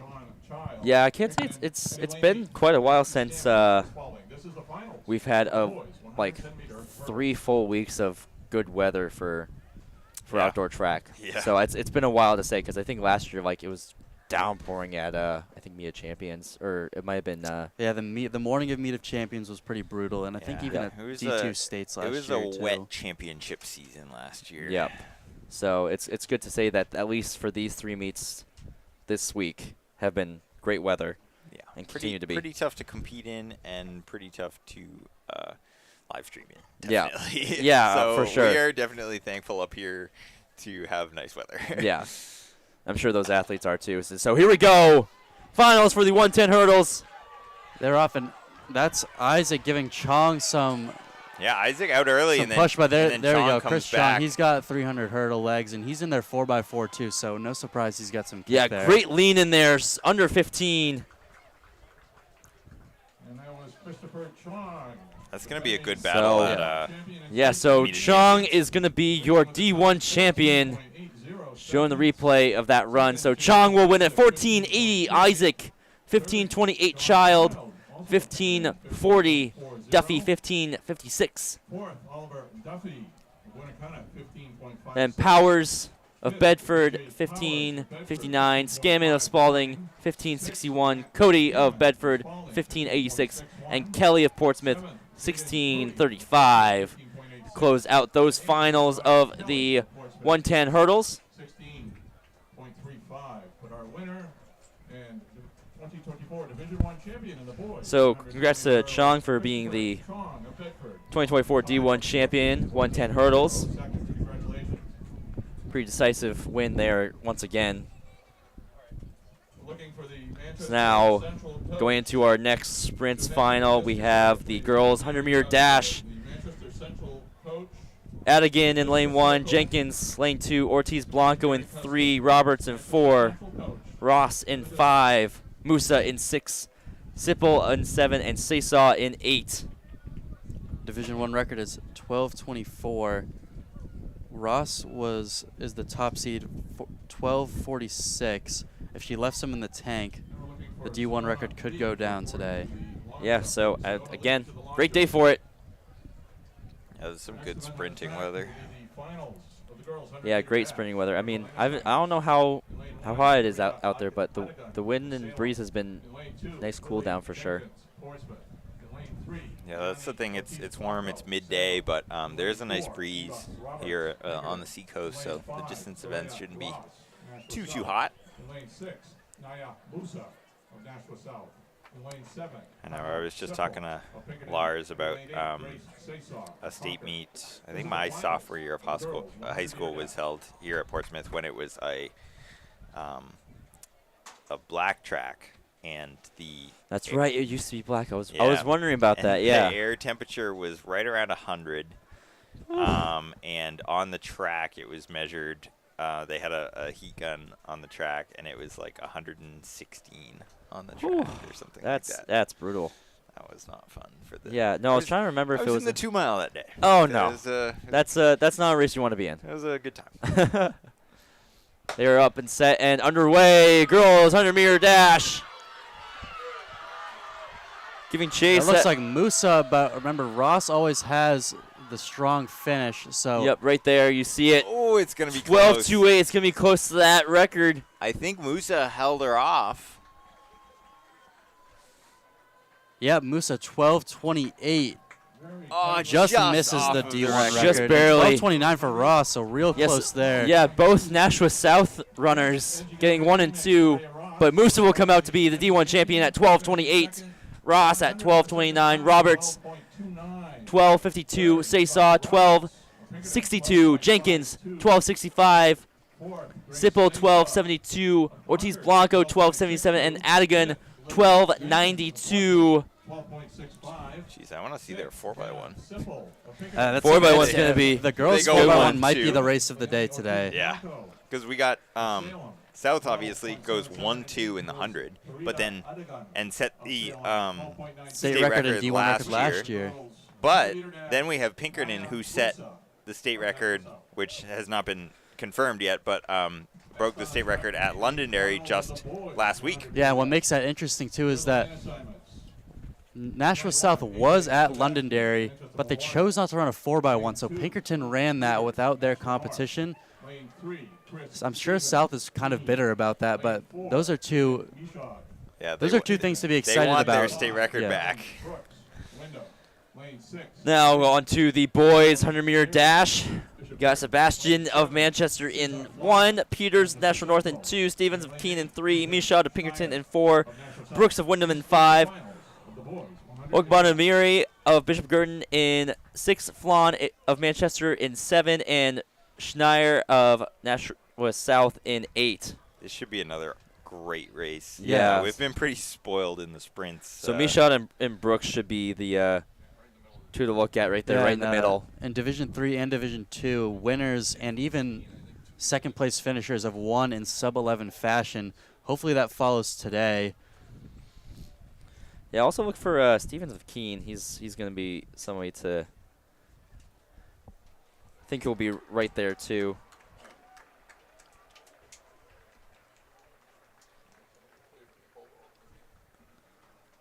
So now they are set. Looks like they all had great starts. Brooks and Michaud looked like they're sharing. That's Stevens in first, but Brooks is really pushing it.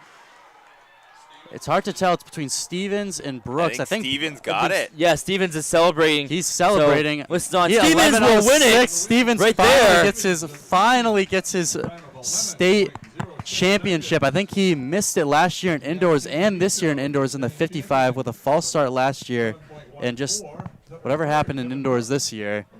But he's got to be excited. We're happy for him up here. Congrats to him. So Stevens going to take the state title. 11:06 Michaud, 11:14 Brooks, 11:15 Sebastian, 11:28 Schneier, 11:30 Flan, 11:32 Peters, 11:34 and Ogbun Amiri in 11:83. Top 3 finishers headed to MOCs, and then we'll find some fillers after that. Stevens of Keene, winning time 11.06 seconds. And we'll move up our next.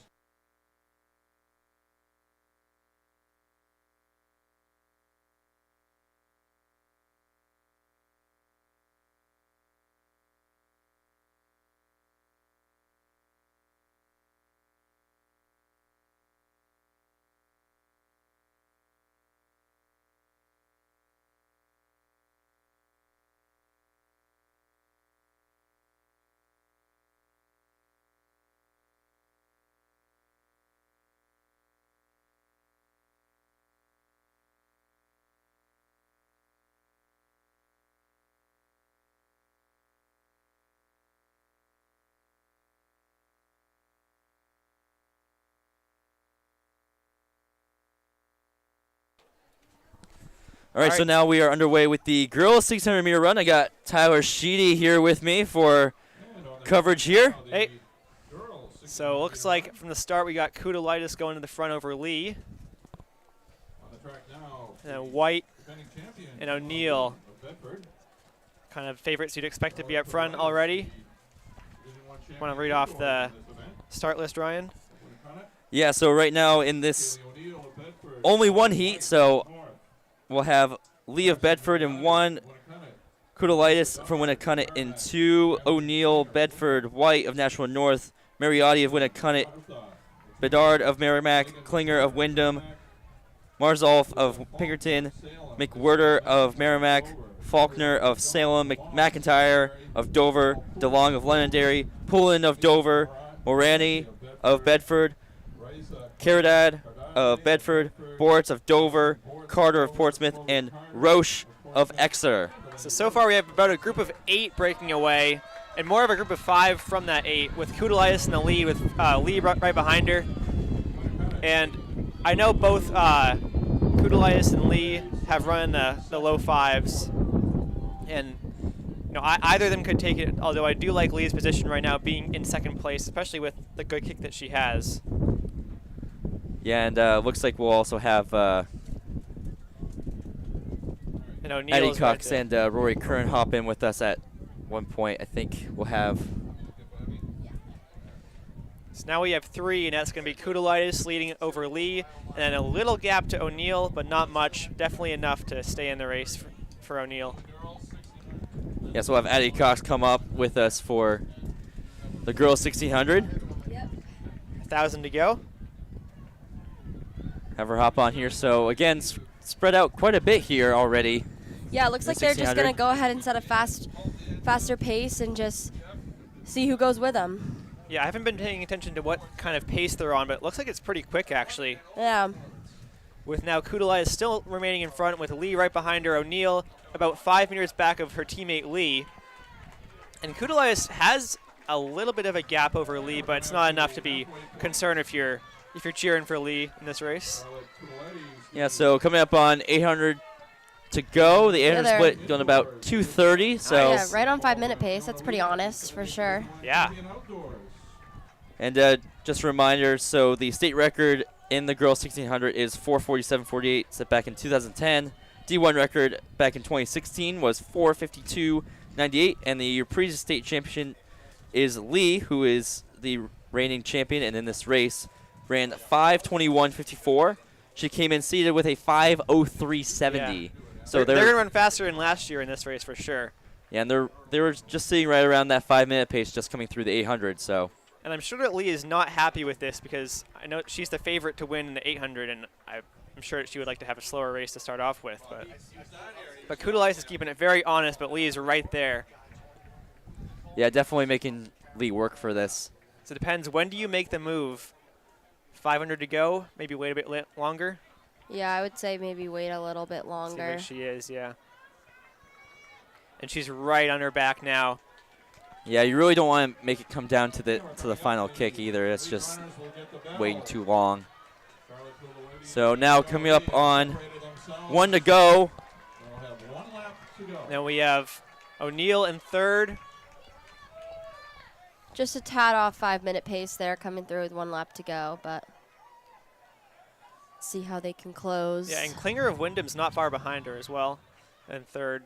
But yeah, we got a great race for the win here. See if Kudalais can try to make a bit of a gap, but Lee's hanging right on her back. Yeah, it looks like looks like Lee is gonna make the move with maybe about 200 to go. They're both stride for stride. She might just wait for the straightaway, and we'll see if Yeah, Kudalais has anything to slingshot respond with. around. I wouldn't pass in the curve, but Lee's obviously a very strong runner. She can definitely pull it off. Lee's right on the shoulder here. Yeah, it looks like she's going to try a slingshot around. This is a good race, though. Can Kudalais respond is the question. Yeah, so, yep, stride for stride still. Lee needs to It's a great race. Pace. Lee's trying to close the my door. gosh. Kudalais Come down to on the the wire. inside. Kudalais is holding on, but Lee's slightly ahead and pulling away in the final few meters. Yeah, it looks like Lee is going to be able to sub get away 5. with this. What a great race. So sub 5, 4:59.49. Both runners get under that 5-minute mark. Kudalais, 4:59.81. You have the rest of the pack coming in one after another here. So O'Neill, 5:12.58. White, 5:14.82. Klinger, 5:16.83. Mariotti, 5:17.53. Phenomenal race. Kudalais That's a great battle. just basically soloed a sub 5. Yeah. And then Lee ran a great race. Very, very smart. Great job by both of them. We also have Bedard at 5:29.14 and Marzolf at 5:39.98 to finish off the girls 1600.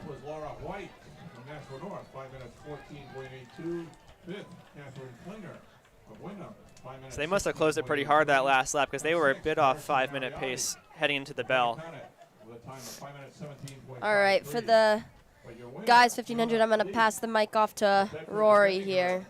So we'll have Rory Curran hop in for the boys 1600-meter run. How are you doing, Rory? Good. How about that girls' race? That was awesome. great. Doesn't It was get a any great more battle exciting than for that. first and second. Yeah, both sub 5. A really great last 400 between those two. So superb job. Yeah, And then two we'll very just, respectable runners going at it. and I think we're gonna see quite a battle for the boys here. So we have got Redmond gonna be going after that. Yeah, are we going to see a battle, or is it going to be one guy kind of Oh, well, question we about have Sturts of Keene, who's not too far behind. Zumbak of Winnicunnet, who's also right there. So we got quite a few guys right under 430.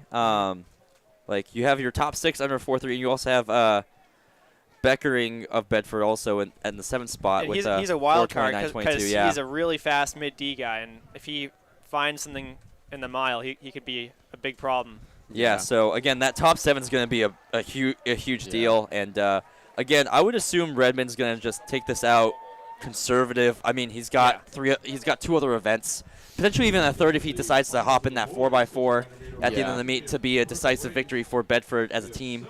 But so going down the list of the runners in this 1600, we have Redmond, Sturts, Zumbak of Winnicunnet, James of Salem, Johnson of Dover, Byrne of Nashua South, Beckering of Bedford, Christensen Kraft of Pinkerton, Byrne of Nashua South, Malark of Exeter, Peters of Portsmouth, Dunning of Alvern, Robbie of Pinkerton, Watt of Concord, Gomez of Salem. I don't know which one it is, my apologies. DeBuono of Londonderry, Slade of Salem, and Fish of Bedford. So already Redmond and Sturts up there in front. You also have, I think that's Beckering up there too. He's so he's right in the rail. Yeah, That's as you nice. said, the wild card. He's already up there. You know who I like is Zumbach, because he's had a sneaky good season. Really kind of, maybe not even sneaky, just like popped out and ran some great races, and he has a good last lap as well. All these guys have good finishes. Yeah, I mean, you have 3 Bedford guys. They're all solid runners. I mean, you see 2 of them up in the front, and another one mid-pack. I'm sure they're trying to secure a lot of points. Yeah, again, event. Both girls and boys teams swept the team titles last year, so they're looking to do that back to back, no doubt. But Keene has definitely thrown a wrench in a few of these here with how to win in the 100. Yeah, that was Stevens. a great. That was awesome. Stevens had an amazing race. I was waiting for him to have a good win this season. That's great. Yeah, so I did mention right before the race that Stevens would be potential in there, and then I think Sturts in there might cause some problems for Redmond, but Redmond again still a really solid runner, coming in with a 4:22. Yeah. I mean, honestly, if I were Redmond, this is what I'd be doing. He's leading them out at 4:26 pace, which is well within what he can run. Yeah, he's more of a 4:12 guy. All right, Beckering's now moving into second place. But you can see him stringing it out now. I think he's going to do whatever it takes to win this race, and then just focus on the next one after that. And then Finn Christensen Kraft is also up there in 4th, and I always see him as more of a 2-miler, but he's definitely a strong miler as well. He can put himself in this race. Yeah, you also have James and... Well, James is kind of falling back now. That's Zumbach who's in 4th. So he's not moving around ready to make his move.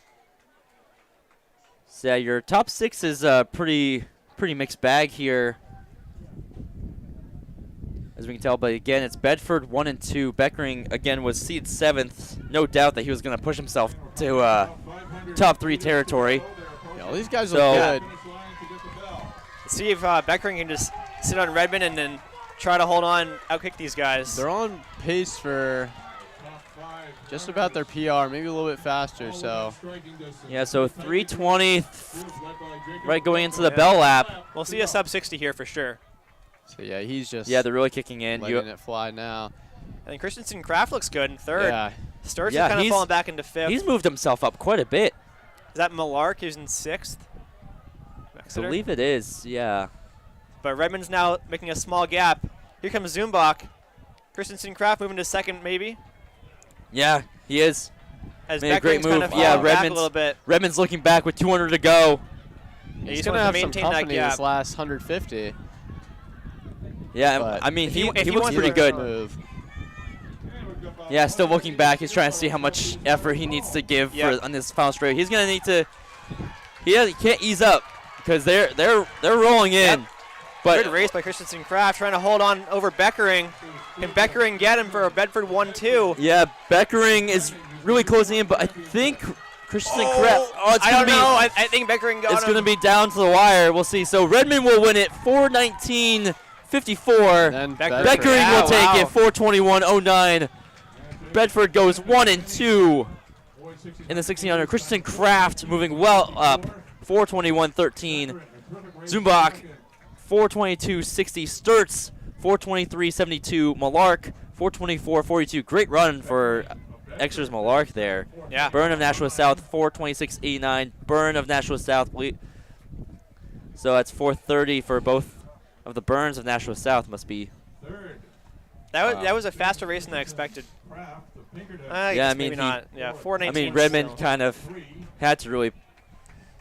Yeah, there were a lot of guys who were hanging in there. I push think it in the end. Yeah, the slower pace at the start allowed a lot of guys who maybe were a lower seed hang in there for a while and made it more of a kick. It looks like a lot of these kids PR'd though. So I mean, even though the paces kind of get wonky, I think just the adrenaline of this being a state meet and getting team points can help you PR. So good for Bedford. Bedford's going to be looking good after that. A 1-2 unexpected scoring positions. It's going to be huge for them.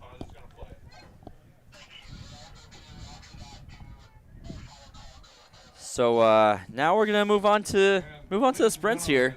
Yeah, this might be my cue to leave.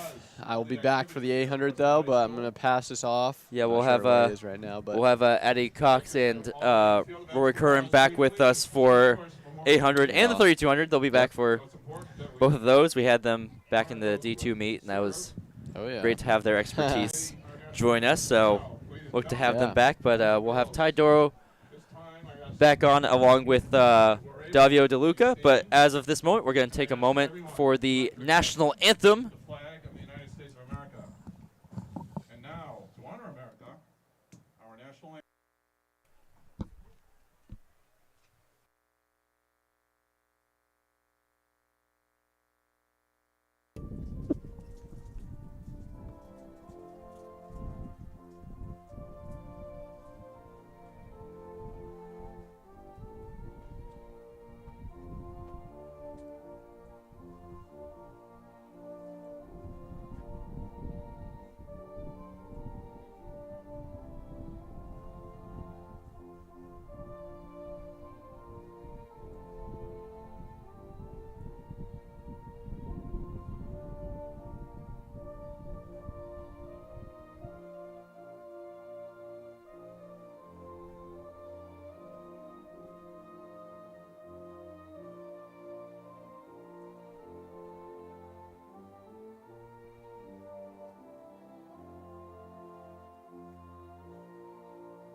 Take another quick moment to thank one of our sponsors for the NHIAA. So New Hampshire Army National Guard, members of the Army National Guard don't give up, and they do whatever it takes to achieve success. Find your success in the Army National Guard. Visit nationalguard.com/NH. And now moving right along back to the sprints, we have Ty Doro back with us. That was a fun one in the 1600. Oh yeah, great battle for the girls 16. Both girls going sub 5, and then great battle for second place between Beckering and Kristen Kraft. Just Beckering edging out Kraft there. And moving on to the girls 4x1. Being quick here, so we have for the first section, again, we have 3 sections here. So we have Spalding, Winnicott, Merrimack, Londonderry, Bishop Girton, and Dover in this first heat. Fastest time coming into this first heat is 52.88 by Merrimack. State records is 48.68. D1 record is 64, excuse me. And your previous state champ was Nashua South. We'll look to see them in the third heat with 48.64. So I believe it was mentioned that their 4x1 actually potentially broke the state record not too long ago. I believe that was a conversation we had. That was actually Pinkerton, excuse me. With they're coming in with a 48.27 on the day. Couldn't remember which team it was we had the conversation for, but looks like Dover's competing, trying to push the top spot in this heat. So 52.74 is the official winning time for this heat by Londonderry. And then Dover getting in the mix, 52.90. Merrimack 53.01. Winnicott 53.51. Bishop Girton 53.77. And Spalding 53.81.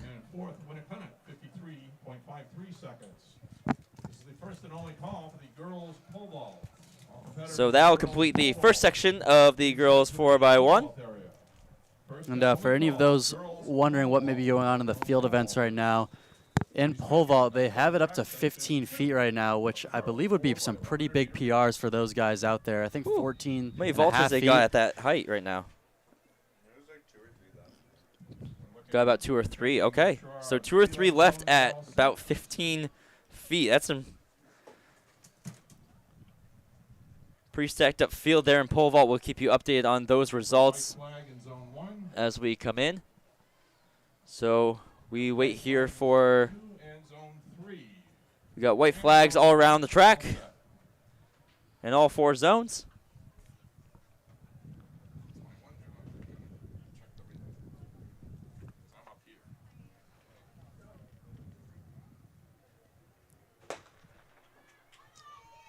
Guns fired, and we are underway with the second heat of the girls 4x100 meter relay. In the section 2 of the girls 4x100 meter relay, So we can't stress enough how crucial it is for these handoffs in the 4x1. Doesn't matter how fast you've got your runners going. These handoffs need to be clean so far. Clean for that first handoff. That Manchester Central had a really good leg right there. And have a tight pack right up front here.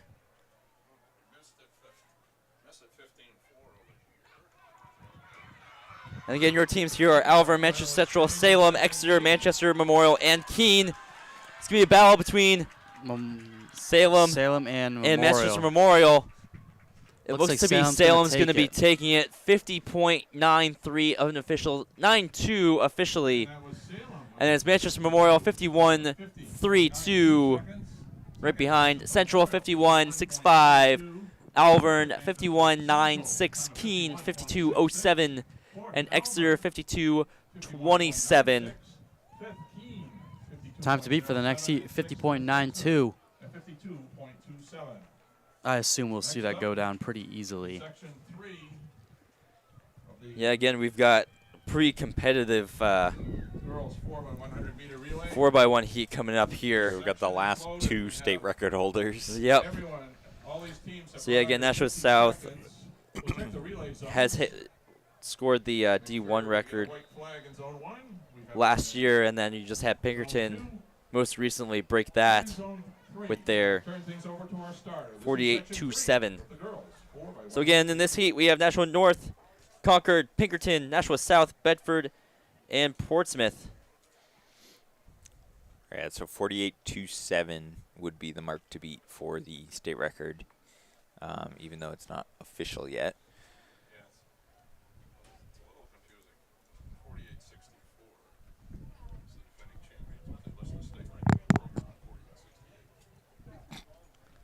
Yeah, so we actually on the program we have. Yeah, there's the three D1 record is 48-64. Yeah, there's 3 different records going on, but and we're Pinkerton's going with already the, eating up this curve.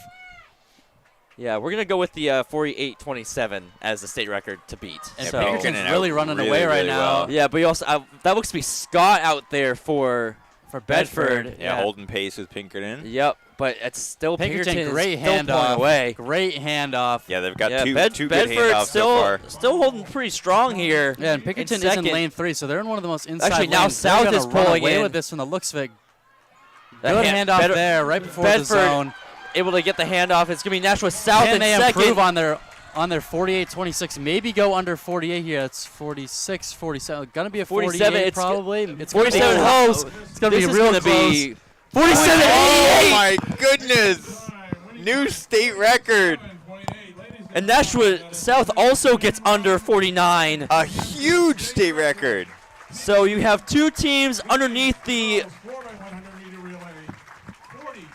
previously hold state record. Actually, no, Nashua South, if we're thinking of the 48-7. But so Pinkerton wins at 47-88, new state record. Yeah. Nashua South 48-99. Nashua North 49-58. Bedford 49-68. Portsmouth 49-78. And Concord 49-92. They take almost an Ty called entire it. second off Yeah, of the and state record. Ty based on called what it. they have as the entries, that's Nora Braille. She's only a sophomore. Ava Roberts, we saw her earlier today. She's a senior. Courtney Russell is a freshman, and Hannah Sipple is a senior. So a young and old team right here. That is extremely impressive. Yeah, they're only graduating first girls 2 of team them. ever under 47 in the state of New That's Hampshire. incredible. And you had all 6 teams get under 50 seconds. That is a heck of a Yeah, race. for You any- called it, Ty. You said Yeah. it was going to be the race of a day. I would say that's pretty solid. Yeah, and for any of those wondering, although they of course are running starts for all of them, the time calculator says that the average 100-meter split for the 4 of them is an 11:99. So that's really big stuff considering the state record's at 12:01. Of course, take splits with a grain of salt, especially in the 4x1. Yeah. Yeah, splits are tough to take. But So You don't impressive have that either way, acceleration phase, but that is incredible. What an awesome But race now from we that. go on to the boys 4x1 on that note. So Timberlane, Londonderry, Merrimack, Wyndham, Exeter, and Dover in this first heat of the boys 4x1. State record is 42.51 back in 2015 by Memorial. D1 records 43.01 by Pinkerton. And the previous state champion winner was 43.05 by Pinkerton. They were only .04 off the D1 record last year. Look to see if that can get taken down again this year. Yeah, once again, handoff's so important. Pinkerton didn't just win that with the pure speed. It was they had really, really smooth handoffs that enabled them to maintain that speed all the way around the track. So here we go. It looked like Merrimack had a runner pretty far down. I don't know if they were able to get the. Yeah, it looks like we had quite a few Yeah, they started handoffs halfway go through the askew. zone. It looks like Dover might have lost a baton there, took a tumble. I don't know if they. Yeah, they're pretty distraught down there. Yeah, they just picked up the baton. Yeah, so took a to tumble, see dropped the that. baton. So Londonderry will win this heat 45.35. Merrimack 45.84. Exeter 45.94. Timberlane 46.35. Wyndham 48.86.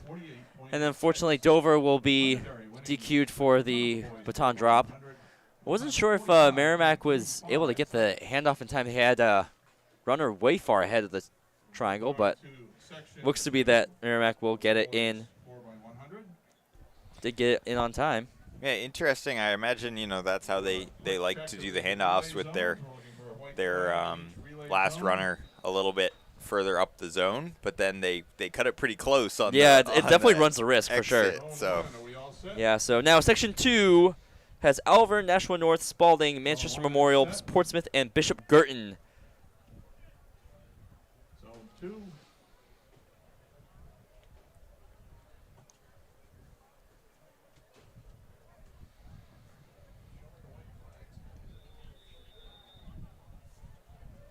Just checking So- zones. Yep, we are way on zone, so it looks like we got white flags in 3 of 4 zones. Looking for a white flag in zone 3 now. If we're all set, we'll turn things over to our starter. So now, back over to the start, we have white flags all around the track. And we are ready to go for We this. have a red flag now in zone 3, so we'll hold up for just a moment. We do have, We'll make sure all the relay zones are set. So Red zone flag. 1 is set. so we'll wait a moment, but Zone 2 is set. take a quick moment again to thank another one of our sponsors. Eastern Propane is proud to recognize and support the community service efforts of all teams and all sports. Submit your team's community service project at NHIAA.org for your chance to win $100 to further your community work.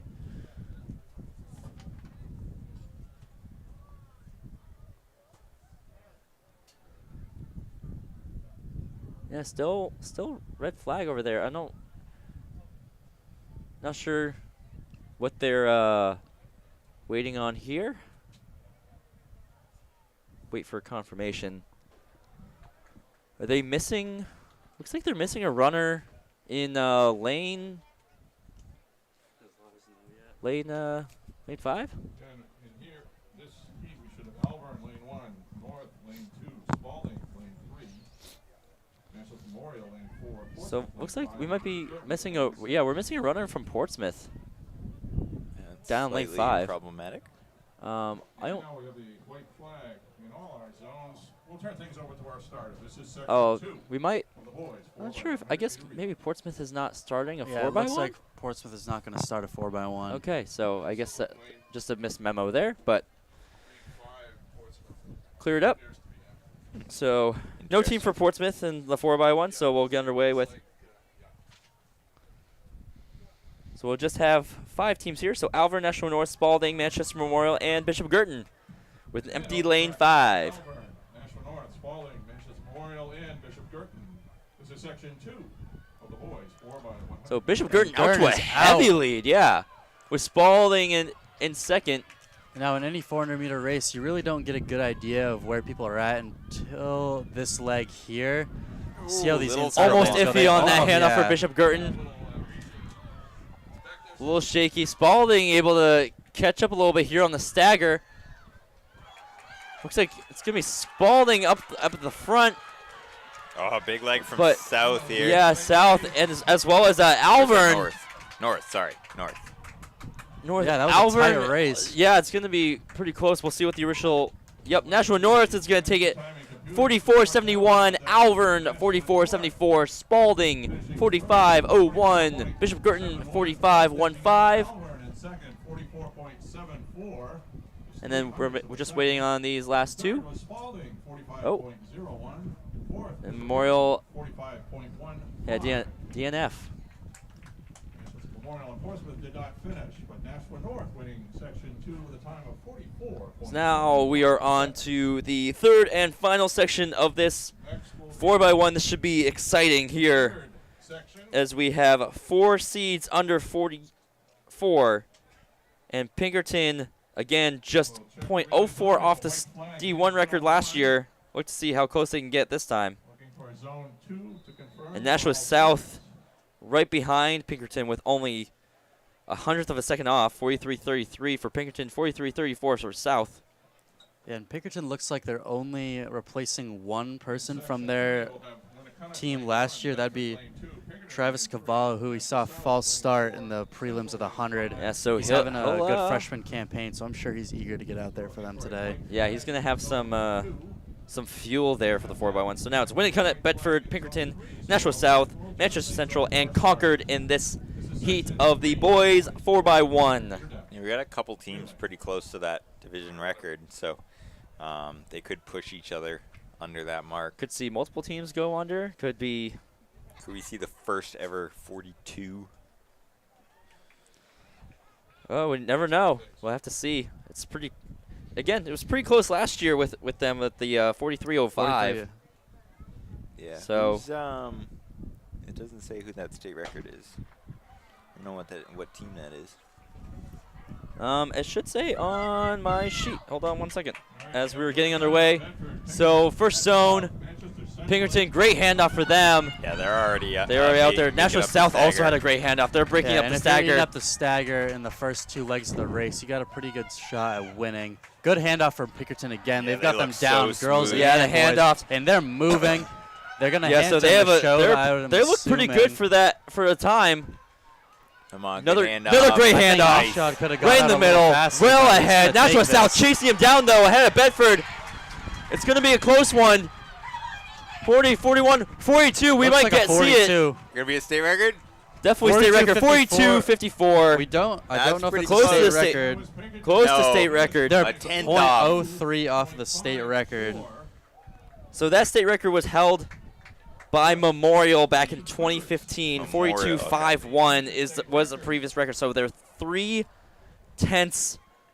3/100ths of a second off the state record. That's Yeah. 2 teams under 43, though. Nashua South 42.78, Bedford 43.15, Manchester Central 43.75, Concord 44 flat, and Winnicott 46.67. So that's 2 teams underneath the previous D1 record.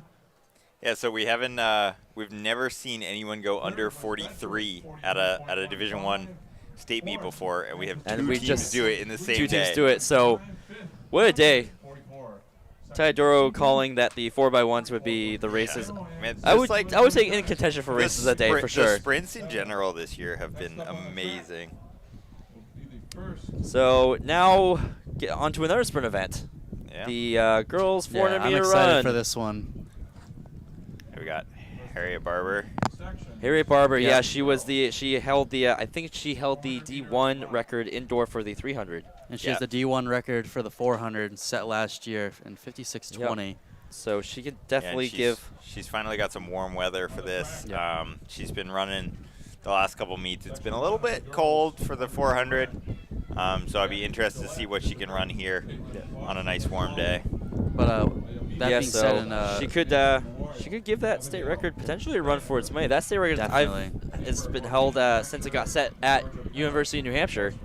Yep. During the Meet of Champions. I saw that record get broken. So if not today, maybe next week, make it a full circle moment, have it Yeah, broken on the could be. same place on the new track Yeah, at but UNH. so right now we have Gillette of Bishop Girton, Boston of Spalding, Sandy of Manchester Memorial, Staniker of Pinkerton, Orleans of Exeter, and Parrott of Portsmouth in this heat. For the girls 400, It's it looks to be Memorial right up front. Yeah. Could be a pretty quick time. All of them coming in with about 64, so probably 62 low. Yep, 62.03 by Sandy of Manchester Memorial to win it. Gillette winning in second, 63.01. Parrott, 64.19. 64.39 for Steinecker. Boston, 64.55. And then Orleans, 65.56 for that first heat of the girls 400. 64.39, and fifth, Caitlin Boston of Spalding, 64.55, and sixth. Moving right on to the girls' second heat. We have McNulty of Pinkerton, Beckering of Bedford, Lantain of Winnicott, Sinclair of Bishop Girton, Willette of Winnicott, and Sipple of Pinkerton. And again, it is Lantang who has the fastest seed in this heat with 60.47. And then as soon as we get to the next heat, we got quite a few under that 60-second mark. So that will be, again, another race to watch here. And on the track, Cameron McNulty of Pinkerton, Joy Beckering of Bedford, Mia Langtain of Winnicott, Anna Sinclair. So nobody really breaking up the stagger, kind of in the middle there. This is section 2 of the girls 400-meter run. That's both Winnicott girls able to break the stagger moving up. Both Willette and Tang. Yeah, it looks like Beckering's in a pretty good spot on the inside as well. She's going to be close coming off the turn. Yeah, she came in as a #1 seed. She's probably going to look to kind of sneak her way into that scoring range. Potentially trying to get under 50, under 60. Well, we got a late push here from Sipple of Pinkerton. Yeah. So it's going to be tough. I don't know if they're going to be able to get under 60, but they'll at least hit the 60-point mark. So Lantain, 60.74. Sipple, 61.23. Beckering, 61.94. Sinclair, 62.25. McNulty, 62.78. And Willette, 63.01.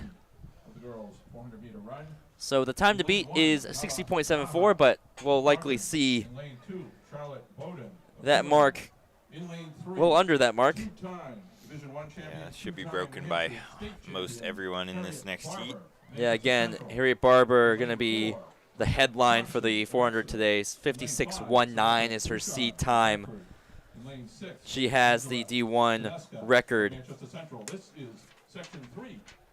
currently. And 56.19, that's just under her Division I record, which she set So last if year, anything, we 56.20. should see that record get broken by her because she's got some chasers right behind her. Yeah, We've got a good They're not shot too at far off. at the division record, and then possibly the state record, depending Yeah, on. she'd have to have a heck of a run to beat that today. And they're off. Yeah, that was by the state record was run by Grace Devaney of Concord. She went on to be heck of a runner in D3 in the NCAA. It's Yeah, an for excellent soccer Wesleyan. player as well. Yeah. Yeah, and Harriet Barber ate up the stagger in the first 100 meters, which you don't see often. She's really chasing that. She's got 200 to go. She looks like she's opened up the stride a little bit. 28 split through there, so needs to pick it up a little bit if she wants that state record. Yeah, again, it's definitely a tough record to beat, especially on your own. You're gonna have and somebody push Grace you a little Devaney bit. Was a dominant sprinter, Yeah. So Barber really cruising down this back straight, or front straight, excuse me. Yeah, she's definitely getting close to it. I think she's going to definitely Yeah, it's definitely get 56. close. Yeah, 56. She's not going to get the 56, D1 record. 31. So 56-3-1, and she will be your D1, your 2024 D1 state champion in the 400 meter dash. Thompson getting second, 59-23. Third, Charlotte Bowden, 59-27. Ducharme, 60.31. Seneska, 61-12. And Yaya of Concord, 61-21. And sixth, Nava Yaha of Concord, 61.21. So looked to be Latang was able to sneak her way into the that scoring six there with her 60.74. Again, we're hoping all of our event winners can head over to the red New Hampshire. So now we move on to the boys 400 meter run. We're hoping to interview all the event winners. So state record is 48.24 again. Another record I witnessed go down back then. That was set in I believe it was Merrimack. That was set in back in 2017. D1 record is 48.74, also by Noah Woodman. And then Sean Clegg was the previous state champion last year with a 49.81. I believe you're correct at Merrimack. I remember seeing that one. So now we're underway for the first of three heats of the 400 meter run. Penningill of Timberlane, Donovan of Nashua North, McNair of Nashua North, Scala of Salem, Morgenes of Dover, and Olson of Nashua South. McNair, Nashua North. Samuel Scala of Salem. Hayden Morgenes of Dover. And Kevin Olson of Nashua South. This is section 1 of the boys 400 meter run. So now broken up the stagger here, coming in with 200 to go. Looks like Penningill is really getting ahead here. He's going to have to fight off what looks to be McNair and Donovan on the inside. Looks like Donovan's coming up close. It's definitely going to be pretty close here. Donovan might be able to get away with the lean. Yeah, not and they sure. might be under 53 here. Yeah, so 52.69 for Penningill. Penningill will come away with it. McNair ahead, 52.99. Donovan, 53.26. Morgenes, 53.42. Scala, 53.49. And Olson, 53.70 to close out that first heat. Yeah, and that performance by Pettingill, that's a second under his seed time. So, again, looking at patterns, if we see this in the next heat, we could really get some good results out of this last heat if people keep up. Yeah, so we have one sub 50 seed in that third heat, and then we have a couple of 50 points and 51, low 51s. So definitely going to be another race to watch here for the boys 400. So in this second heat, we have Venator of Manchester Central, Beatty of Portsmouth, Petrie of Bedford. Looks like we might have a false start on the 400.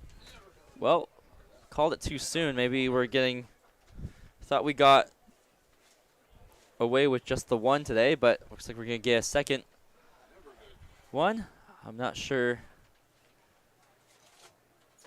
who the start was on. We have the officials discussing it here. Great work with Tyler on the Zoom. We're going to go green card here, so we're going to give everybody another chance for the start.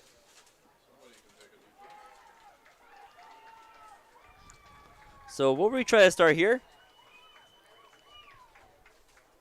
As they're getting set, we'll thank one of our other sponsors. The Coca-Cola Beverages Northeast proudly supports the NHIAA and its championships. Visit them at cokenortheast.com.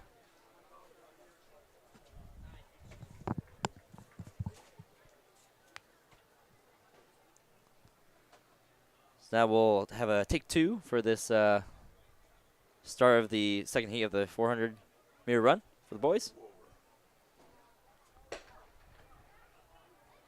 Here we go. Clean start this time.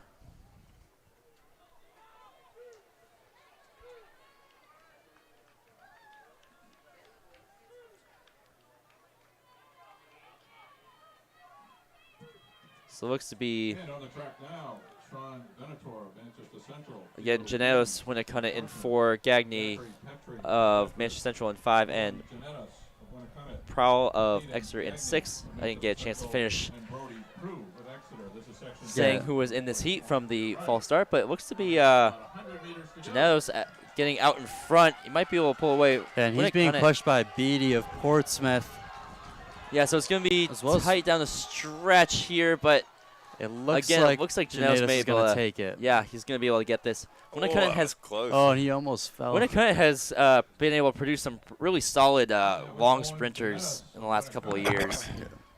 But Janetos takes it 51-24, Beatty 51-33. Proul of Exeter 52-11, Venator 52-32. Petrie 52-86, and then Gagny 53-26. That concludes your second heat of the boys 400. Again, the time to beat for the to score would be 51-24. Definitely will be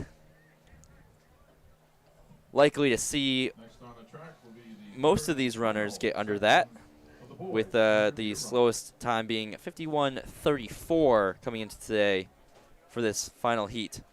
Yeah, and the sprints, we've definitely seen a lot of density in the 1 and the 2 this year. Not so much in the 400, but yesterday at D2s we did see someone go sub 50, and Kevin Brooks is listed at 49.62 today. I saw Barry Perry of South. He's in lane 4. He ran that 50.11 that he seeded at last week. So perhaps we could see a couple under today, make Meet of Champions a little bit more interesting if they choose to run. So Sochecki of Nashua North in lane 1, Nelson of Keene in 2, Brooks of Wyndham in 3, Perry of Nashua South in 4, Plumley of Alvern in 5, and Colangio of Bedford in 6. And Brooks is a strong 100 and 200 runner. He's gone sub, maybe even sub 22, but definitely sub. In lane 6, you're always in the chase, so definitely going to be out the gate pretty quick. Yeah, and Barry Perry has already been blown by Kevin Brooks. So we could see something really special out of this.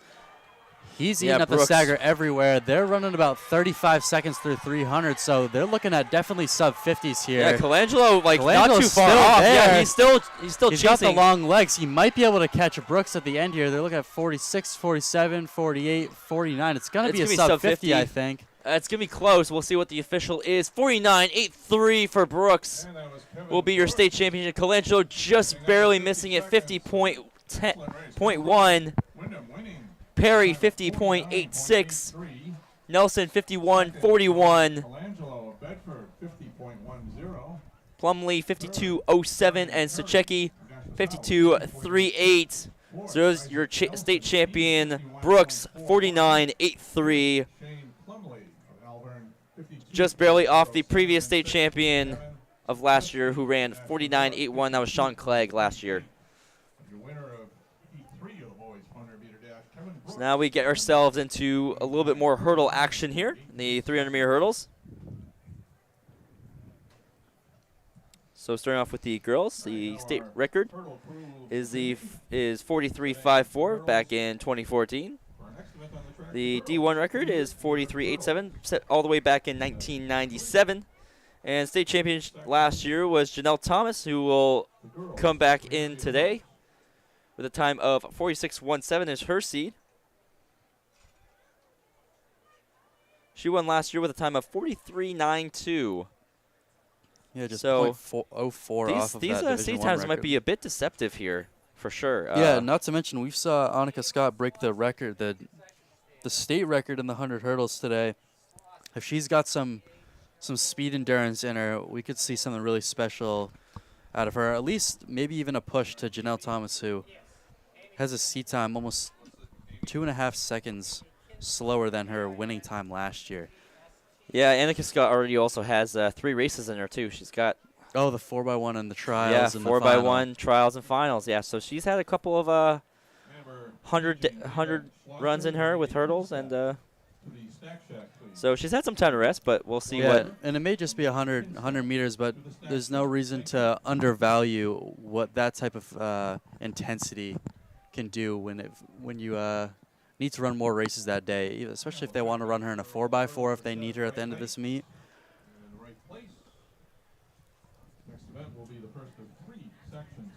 So this will be the first of 3 sections of the girls' 300-meter hurdles. Section 1 will include Hanson of Keene, Adams Winnicott, Man of Manchester Central, O'Malley of Dover, Balabanek of Dover, Vitaria of Concord. It's about to continue there, but that is all 6 lanes. Yeah, 8 lane straight, 6 lane track. Yeah, I was prepared here for two more runners, but yeah, there was 8 lane tracks in the last 2 venues. This is only a 6 lane track all the way around, only 8 lane on the straight. So gun is up already. Ladies going into their blocks.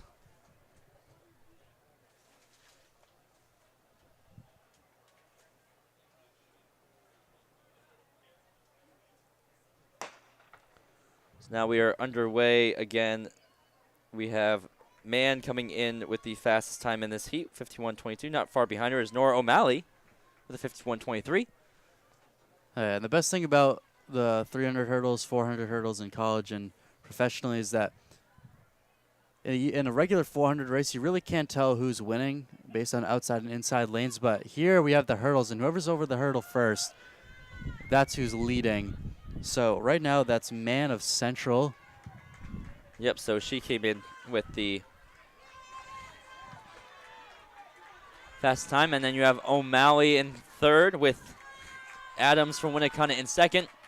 So O'Malley could make a push here for second here. Let's get over the last hurdle. We'll see. That might She be makes a sub good 50 lean. for Man. That would be big time for That's them. a good start for the 300 hurdles. Yeah, right under 99. 99. And then we'll see who gets it. So Adams able to cross 51 flat. O'Malley 51.25 for third. Vitaria of Concord 52.12. Hanson 52.37. And Balabanek 54.16. Yeah, so for that sub first 50 heat. out of the first heat is big time for what these could, what these next heats need to see. And if the performance list is correct, Man of Central is only a sophomore. She could find herself in the top 6 scoring Yeah, here. she definitely could. Definitely tough with so many runners under that 49-second mark, but definitely gives herself a running for it. Yeah, based on the performance list, it looks like no one in that heat had ever broken 51, and she just broke 51 and 50 in the same race. So we'll now move into the second heat. Now underway. So Clifford of Winnicott, Gatherall of Bishop Girton, Witta of Nashua South, Doherty of Concord, Clifford of Winnicott, and Vac Vicker of Exeter.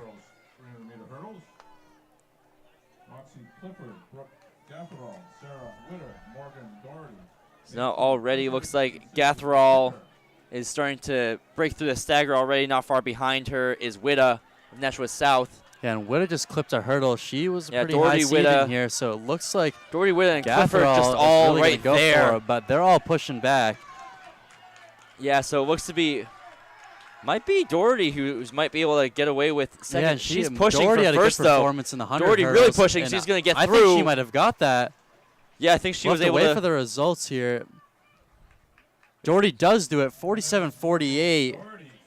And then Gatherall is going to be right behind her, 47.75. Witta, 48.50. Clifford, 49.25. Vac Vicker, 50.75. And Clifford, 56.81. So Man is still getting herself in the top 6 still. Yeah, She's she would currently be fifth. sitting in 5th. So definitely going to be a close call there, but still a great run by her with her PR being 51. Yeah, and again, or all at these least the season best. all these barriers being broken. Again, we didn't have anyone under 48 in that on their seat times. We just saw 2 in the 47s, with Doherty really crushing it. So that gives us good momentum going into this third heat. They know where they need to be at to get this top 6 finish.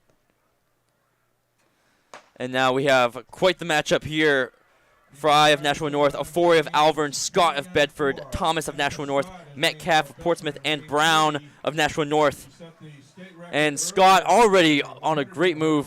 Yeah, and Looks let's like check she's out kind who of gets just over the jogging hurdles here through. first. It looks like Janelle Thomas might be over the hurdles first. It was hard to see with the tents in the way. Yeah, and Thomas is on the outside lane. Annika Scott's on the inside, so she has the advantage here. Ofori's doing well herself.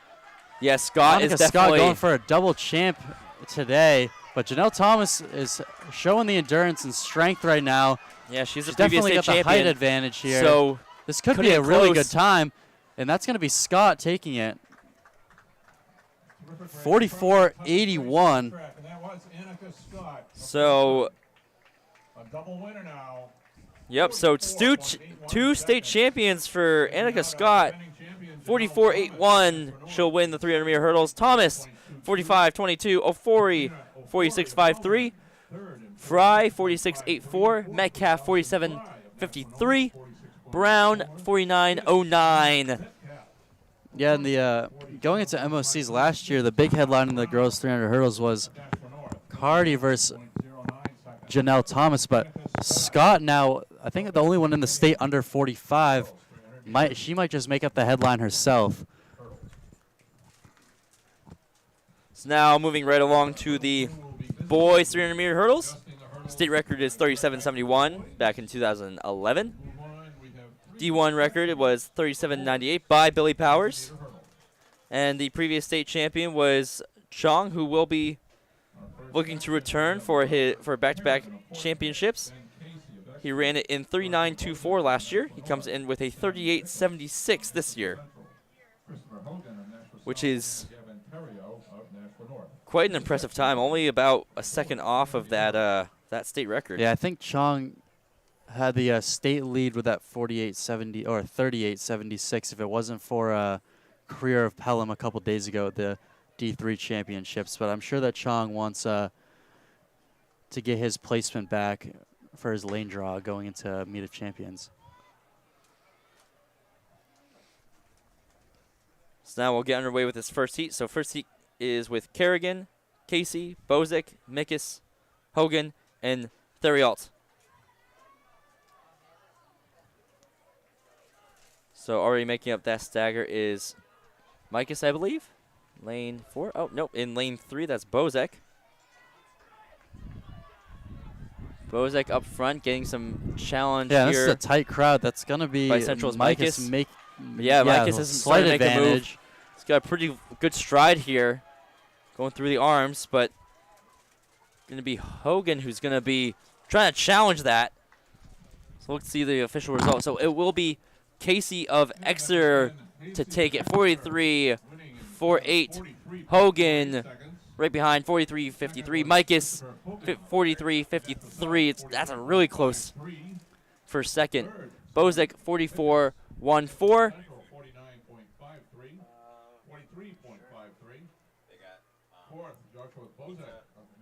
And then Theriault, 44-62. And then waiting for the result for Kerrigan here. Did not start the race. So now we'll go into the second heat of the boys 300-meter hurdles. So it'll be Kelly of Portsmouth, Danando of Nashua North, Isaac of Pinkerton, Fricker of Manchester Memorial, Chrisman of Keene, and Hussey of Merrimack. Yeah, and Isaac had a good performance in the 110 hurdles earlier today. See if he can replicate it out of the second heat here for the 300 hurdles.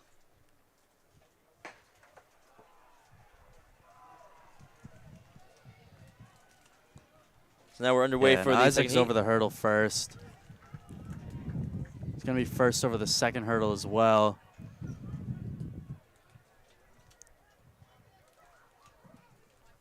Yeah, now Isaac is really eating up this stagger. He's in lane 3, so pretty inside lane here. Chrisman of Keene is holding his own.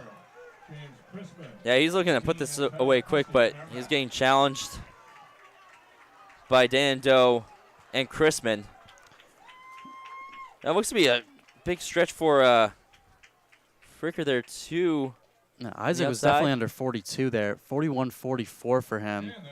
It's a great time from that heat. And then Fricker, 41.77. Dando, 42.40. Chrisman, 42.56. Hussey, 43.63. And Kelly, 43.67. 42.56. Next up on the track will be section 3. So now section 3 for the hurdles.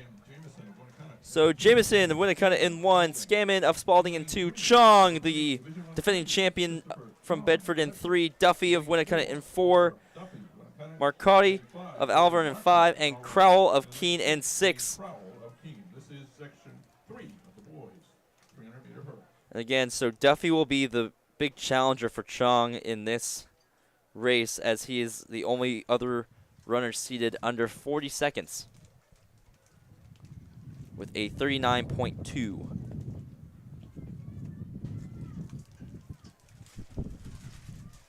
I'm very excited for this one. We've Yeah, had some be a great showdown hurdling in the performances hurdles. this past couple days. Looking now, we have Curran and Cox coming back to us, getting ready for this 800. Now gun is up and fired. So look to see. So looks like Duffy already. Yeah, and Duffy's over the first hurdle. Yeah, he's got a lead on Chong. Yeah, he's looking to just pull A little away stutter fast. right there. Let's see how Chong eats up this curve.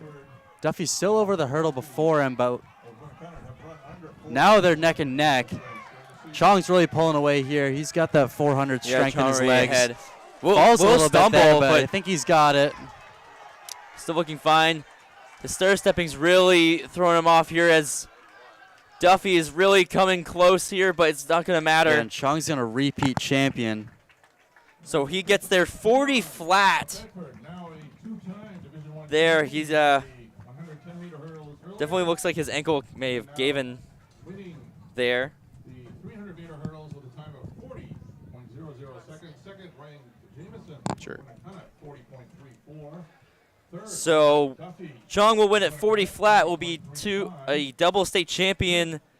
Jameson of Winnacunnet 40.34, Duffy 43.5, Marcotti, Alvern 41.46, Scammon, Spalding 41.56, and Crowell Keene 42.21. And now we'll go into the 800-meter run. Next up on the track will be the first Welcome back to Eddie Cox Check. and Rory Curran. section. We're Thank back. you. 800-meter run. So back. How's it been out Like there? I So never weather left. Oh, it's beautiful. Beautiful. Catching some good rays out there. Yep. love to hear it. I'm just stuck in here with the Yeah. windows. At the very least, everyone's going to get a nice tan. Yeah. Right. So looking at the girls 800-meter run, we got the first heat with Krantz of Manchester Memorial, Simpson of Alvern, Sherman of Londonderry, Ferris of Keene, Kinson of Keene, and Herbert of Alvern. State record is 2:06 back in 2013. Division I record 2:13.63. Previous state champion was Fiona Lee, winning with we'll a see time her of again 2:19.23. Yeah. I'm Should seeing a see lot her. of scratches in this one. Looks a little empty. Now in section 1 of the girls' Yeah, important to know that Elliot Kranz made a lot of these girls probably haven't started in lanes until this meet. Yeah. 800. Yeah, so definitely interesting. So it'll be just a one-turn stagger. They cut in at the 300-meter start line. Looks like a pretty good pack. Gosh, we're zoomed in. Great camera work. Shout out to Tyler Sheedy once Yeah. again. On the for camera.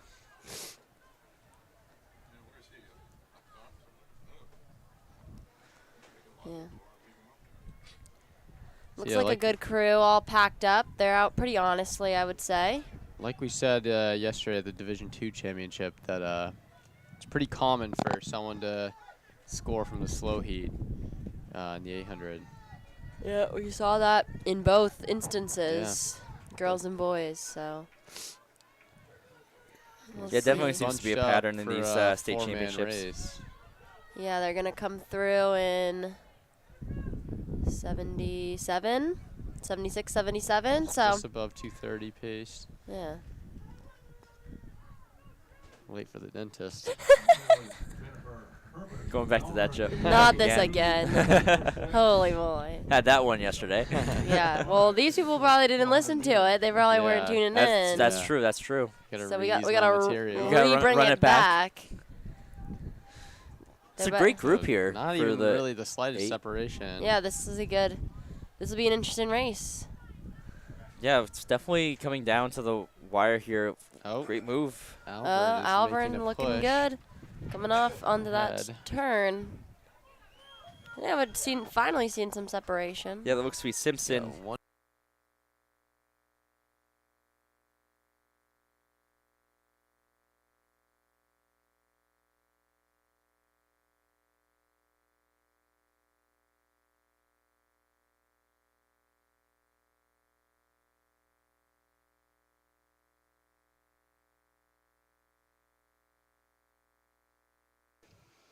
All right, starting off with the girls 200 in Heat 1, we have Adigan of Salem, Fox of Bedford, Russell of Pinkerton, Rogers of Exeter, Seneska of Central, and Corder of Manchester Memorial, all running 27 points. Maybe we'll see a 26 point out of this heat. Yeah, apologies for those at home. We had issue with the live stream. 800s went down pretty well. We'll recap those as we can. And Fox of Bedford is really trying to push Adigan of Salem.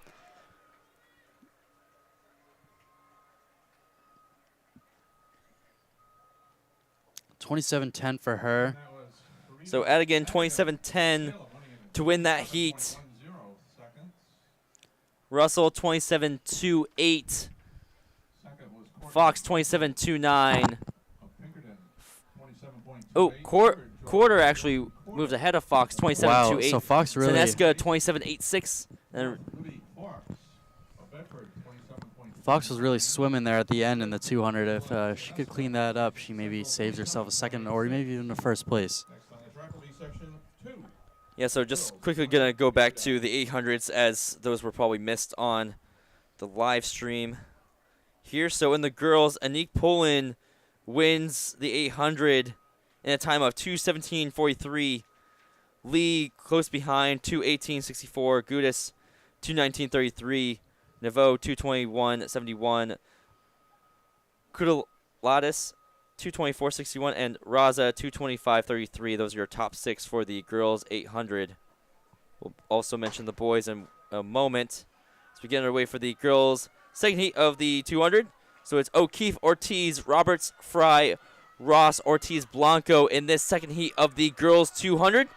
Yeah, a lot of these Nashville South girls find themselves in the second heat, are definitely all known for their 100 speed, not so much for their 200 speed, but they could end up getting themselves a good time here. Ortiz and Ross. It's going to be a tight finish here. Looks like a 4 straight line runners. almost at the line.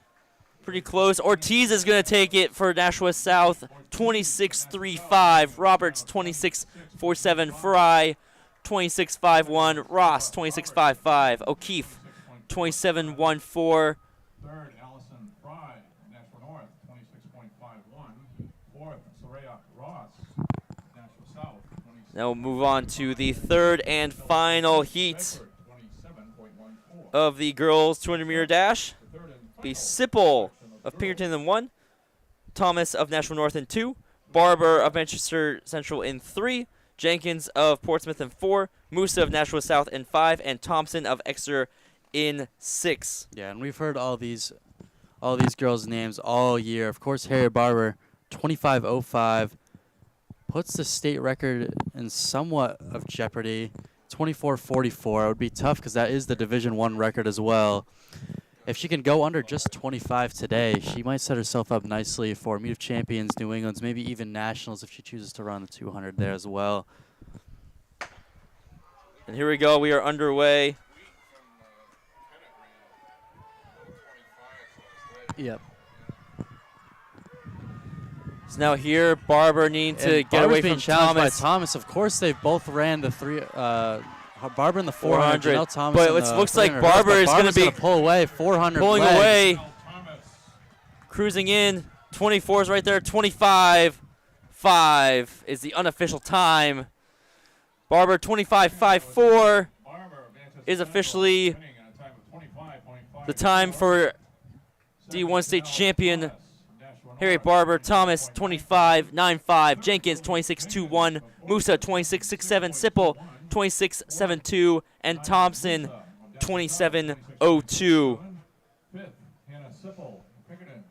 Yeah, and get excited about that. Harriet Barber coming back from a really stellar 400 performance today and coming back and running a 25.5 and the 200. That's no slight feat. As someone who used to do the 1, 2, and 4 in the same meets a lot, getting yourself around even close to your seed time in that 200 following the 400 is maybe one of the most challenging things you can do that day, especially something of note for those at home that don't know. There is a scratch rule at state championships, so if you scratch one of your events, I can't remember if you're either DQ'd from the day, but you definitely cannot enter any events that you were that you were in later. So it's a forward scratch rule.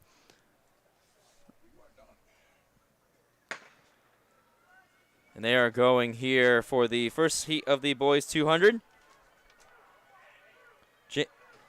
Jansen, Walker, Gagne, Lopez, Poe, and Venator in this first heat of the boys 200. All of them under 24 seconds. And that looks to be Lopez of Nashua South going to be taking this first heat. Pretty convincingly. Well far ahead, yeah.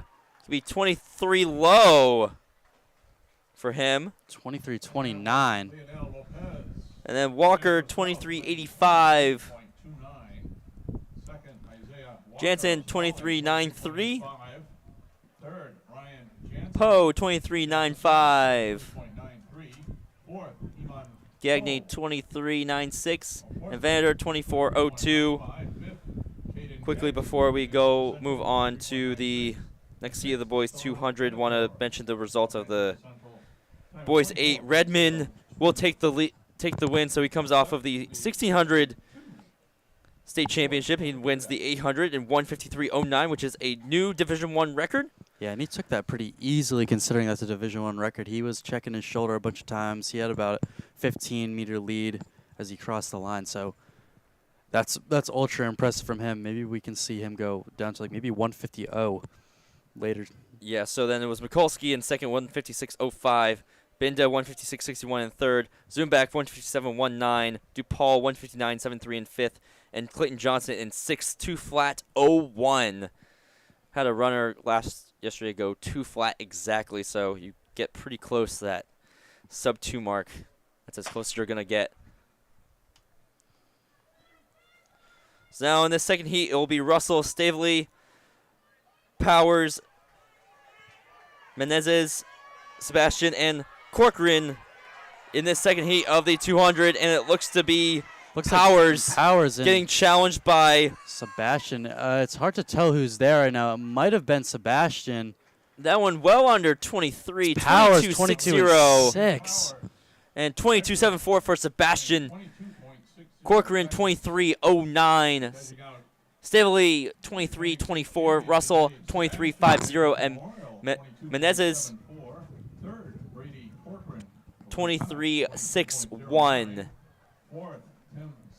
And now we go on to the third and final heat of the boys 200-meter dash. So now we have Catino from Portsmouth, Brooks from Wyndham, Schneier of Nashua South, Chong of Bedford, Stevens of Keene, and Bowden of Timberlane. Chong and Stevens both coming off of championship wins here. Excuse me, Brooks. Yeah, Brooks, Chong, and Stevens all winners all today. of them are coming off of championship wins, so they're going to be looking to get multiple state titles here. Yeah, and the difference for Stevens over Chong and Brooks here is that Brooks just won the 400, so he's going to be really fatigued. Chong hit it, he messed up his ankle a little bit from the looks of it. Yeah, and he won both hurdle races, so he's got a lot of volume under his legs today. Stevens only ran the 100. He may not even have been in a 4x1. So he should be really fresh today, and he's already eating up right now. That he looks good. Yeah, so Stevens looking. He's going to take the break and Stevens first. looking really good. He's well ahead. He's having a day. Going to be challenged over here by Tim Williams, Bowden, and Schneider. And they might be 21. Looking really close. Here we'll see. Look at the results. Stevens is going to win it for his second title of the day. 22-3-7. Schneider 22-4-9. Bowden 22-8-1. Chong 22-8-7. Catino 22-9-6. And followed by Brooks 26-5. Yeah, and like I just said, what makes Harriet Barber's performance in the 200 all the more impressive is that she was able to come back and run that time after the 400. We see Brooks, all the volume catching up to his legs right now with that 26.25. Stevens must be ecstatic. He's been the favorite last year in the 100 and 200. He was maybe around a 10.7 last year and definitely in the 21s, and was not able to execute at MOCs or at state championships. So this is big time for him this year. And now it looks like we're going to bring it over to Tyler Sheedy here, coming back with us for the 3,200. And it looks like Addison Cox and Rory are going to be coming back up as well.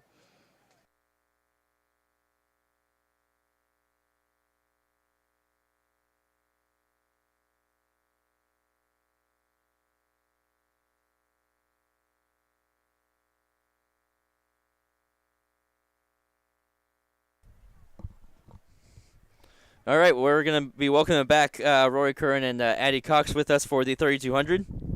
Good thing you guys didn't stray far. So now moving on to the girls 3,200. Reading off the field here is O'Neill of Bedford, Silva of Pinkerton, Smith of Concord, Paterna of Exeter, Klinger of Wyndham, Fonikowski of Bishop Girton, Spoler of Dover, LeBlanc of Pinkerton, Pinnegar of Keene, Burdett of Concord, And this is the girls. Gruel of Pinkerton, Malnar of Bedford, Carlson of Keene, Mahoney of Bedford, Mason of Bishop Girton, White of Londonderry, Berube of Alvern, and Here are the Backrock results of the girls shot put. Dover. In the girls shot put in 6th place, Mia Getchell, Merrimack. In 5th So it looks place, like that's Maria O'Neill Alvarado, up fourth front place. to start. Fifth place, Jameson We Trapp. got our Bigger. A-team commentators Third back, place, Nora in case you got worried. Yes, sir. I know you guys We're missed all back. us. Fabiano So, of Exeter. And the through this winner 3,200, of the I'll give a mention to some of the field event Division I champion, updates here. Carolyn Kemp of Bedford with a winning throw of 33 But feet. so far, strung along. It's a pretty Congratulations. big field here with 18 runners. Yeah. Looks like there's already a little duo separation here. Tiny bit. Then for those at home, the state record in this event is 10:05.71. D1 record is 10:14.35. Both by Jackie Gahn from Exeter.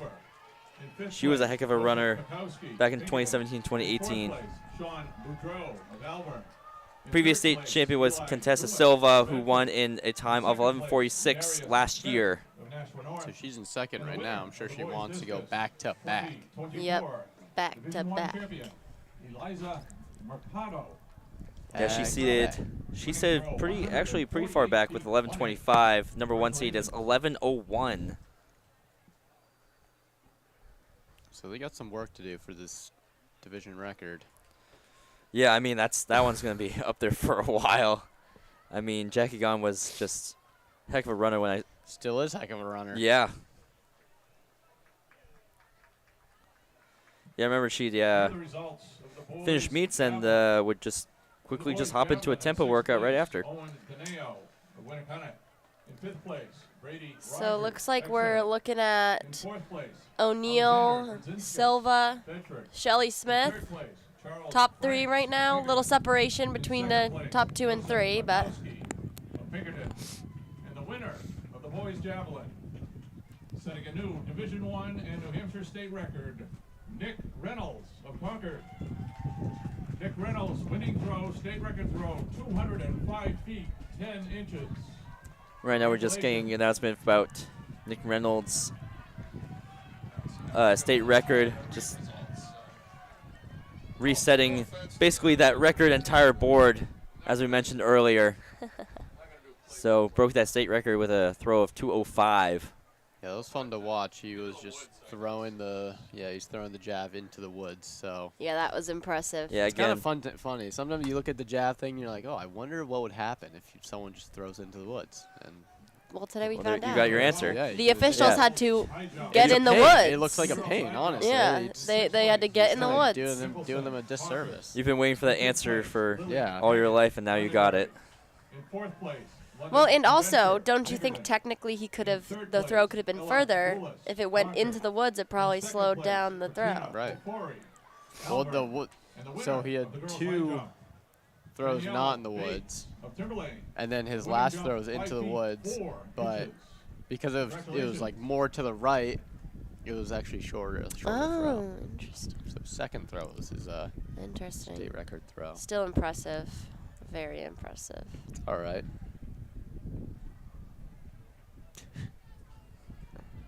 All right, so we're coming up on 1,200 here, I think. Well, it's definitely not a mile. Well, Yep, I know. so, yep, well, 5 to go, they so didn't change the 1,200. lap counter, so I got confused for a second, and then realized there's no way they're running like 8-minute pace. So. Yeah, they're not. They don't usually change that lap counter until they come about 10 meters within, which is That's gonna screw interesting something timing. up. Yeah. It's always funny in indoor. Yeah. There's always some miscounted laps. You're actually supposed to turn the lap counter when they turn onto the home stretch. Really, is that the proper etiquette? The proper lap counting etiquette? Yep. Now, see, that would make sense. Yeah, so once you can see it, you know how many. Wyatt Patterson, a Winnicott. So it looks like we have a definitive top 2 right now of Yeah. O'Neill and Not Silva. even a mile into this Yeah, race, 3 through 5 are kind of strung out in the back here. And then it looks like Shelly Smith has a little bit of a gap on 4th place right now. I'm going to go ahead and say that's Paterna of Exeter there behind her. And then Bishop Girton, That's Fondakowski of yeah. Bishop Girton is behind her as well. But all those 3 are a little bit strung out from each other. And then there's a little bit, somewhat of a definitive pack behind them. Yeah, there's a pretty big pack for 6th place there. Here are the results of the boys long jump.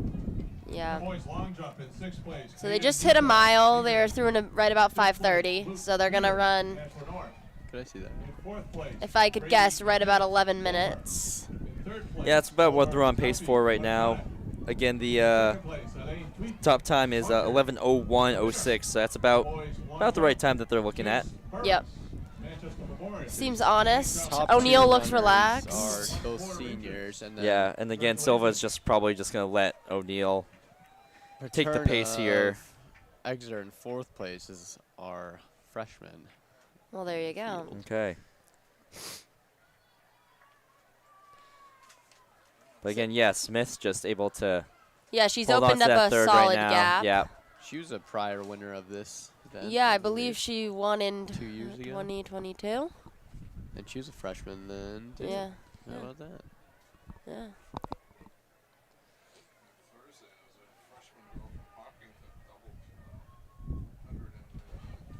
Oh wow. Huh.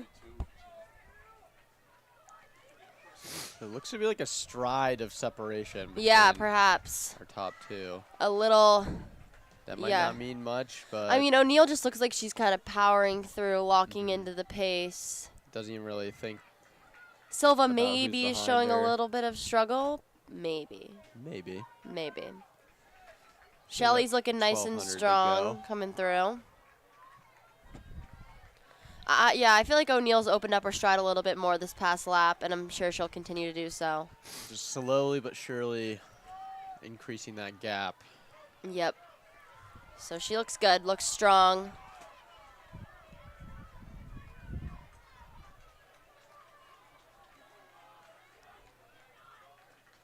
looks like that chase pack is kind of split up quite a bit in the back too. Yep. She might be coming up on some lapped runners in this final 800. Yeah. So the gap's definitely growing, but nothing crazy. Yeah, nothing unattainable Yep. for Silva. But O'Neill looks very strong. Yeah, right now looking Definitely at her O'Neill race with at the moment. being first. So looking at quick team Here are the results of the scores. So girls' girls are ahead for Bedford 72 to Portsmouth 51, and Nashua South in third with 44. In fifth place, For the boys, Danielle Bedford in Bates, first with 94, Pinkerton second 75, and Nashua South with 54. Third place, Sarah Fry, Nashua North. In second place, So Mariam Bedford's Nada looking pretty of strong Portland. to And the winner do a team of the sweep girls' once again. jump 2024 So we got 800 to champion, go there. Lewis of Concord. The winning jump 36 feet, 11 and 1/2 Yeah, she's inches. really put on a Congratulations. decent gap on Silva. Silva's like still fighting back though. Yeah. Yeah, this is a pretty good fight. Yeah, Silva's still within She reach she for does sure. she can't. O'Neill can't relax. That's for sure. It's not enough where she can relax. And So Silva can't really let the gap get any bigger at this point. yeah, Yeah, so it's like Silva's gotta ever do the so work. slightly getting Uh-huh. a little bit bigger.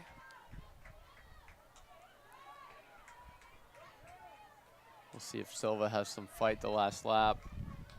Yeah, again, now 600 meters to go for this girls 3200 run. Again, O'Neill looking great. Super relaxed too, and then Silva definitely trying to work up back up to her. And our lead runners on the straightaway, getting ready to take the bell for the final lap. Yep, so coming up on bell lap, This is counting down to about See, someone 940. gonna- Bedford. There we go. So we got one lap to go. She's gonna run pretty fast. Contessa Silver of Pinkerton.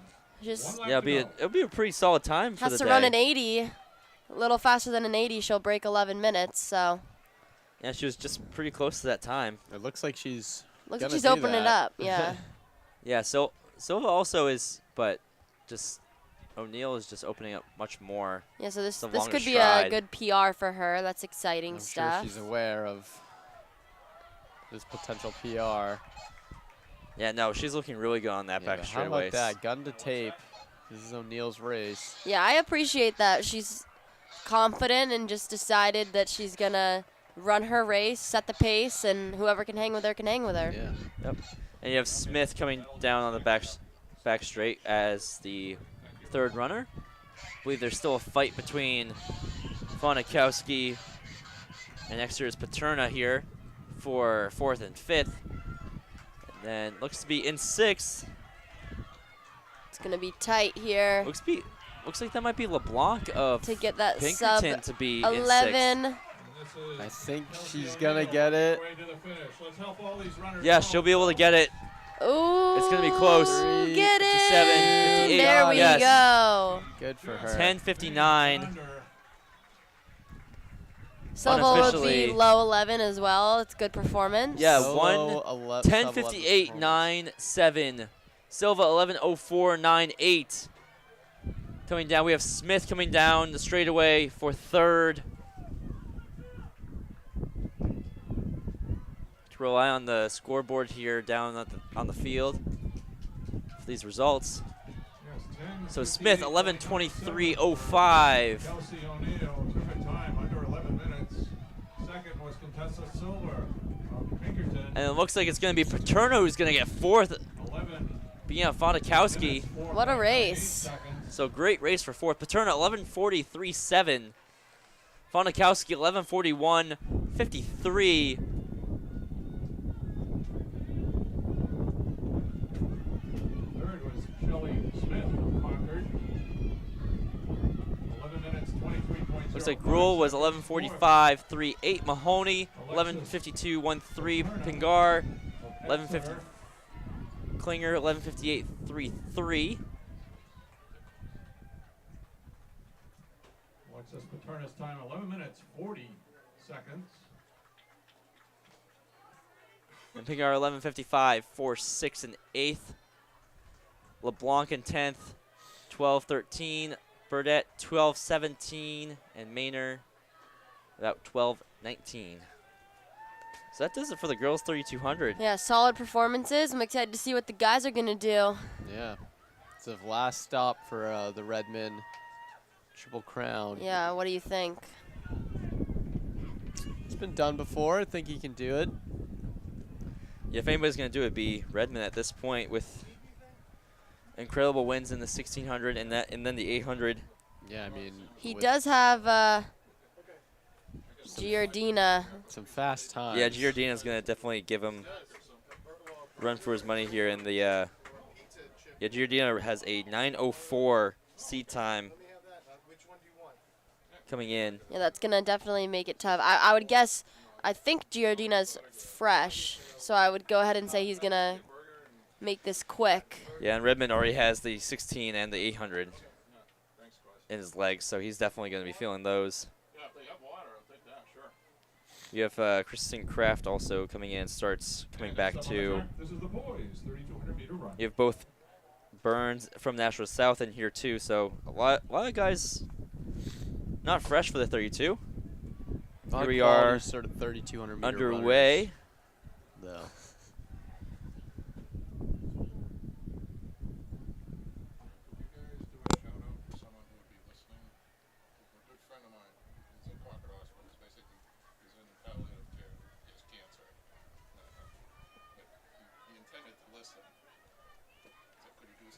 Yeah.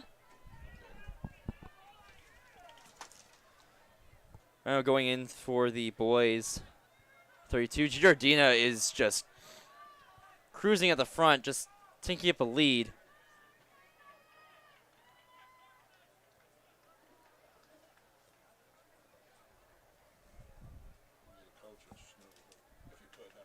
Okay. Yeah.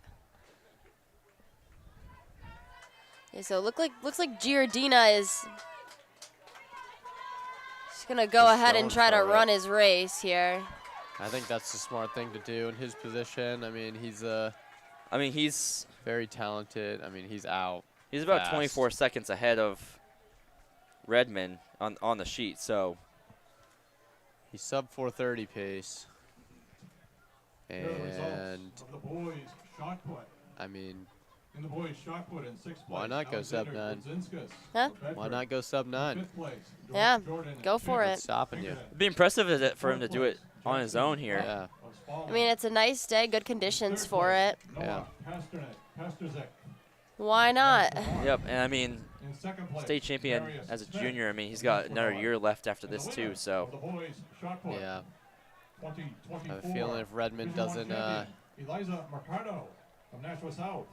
winning I mean, I don't want to go ahead and say 49 he was feet, going for the 7 Triple 1/2 Crown. inches. I think he was more Eliza doing this Mercado triple of for South, his winning team two events title. today. He won the Yep. discus So I don't earlier want and to now the be boys putting shot this put. Congratulations.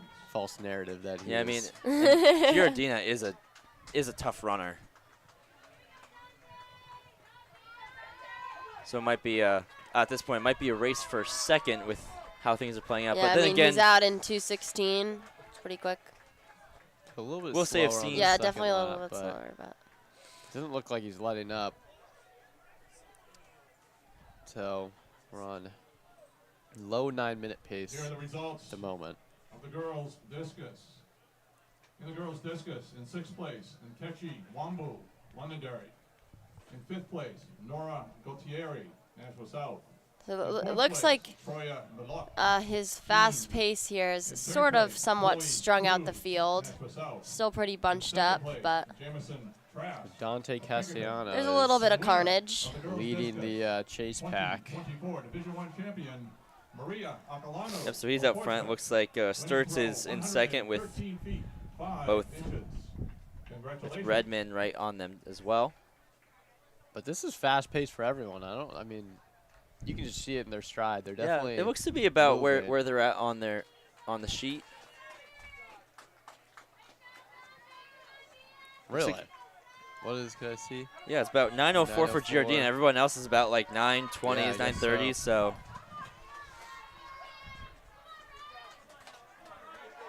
So this looks to be about right if we're looking at seat times. Yeah.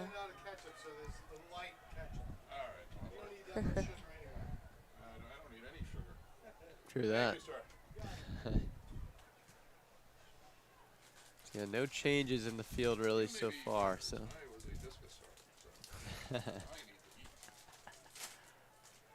Yeah, again, Giordino just putting the distance on the rest of the pack.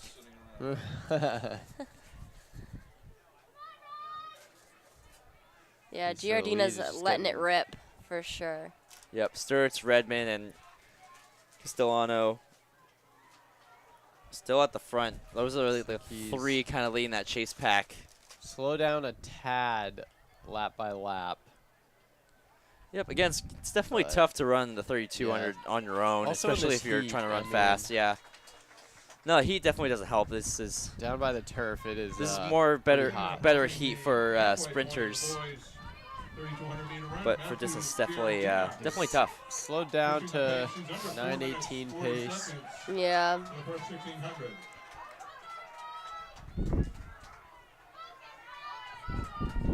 But yeah, that chase pack is really building up now.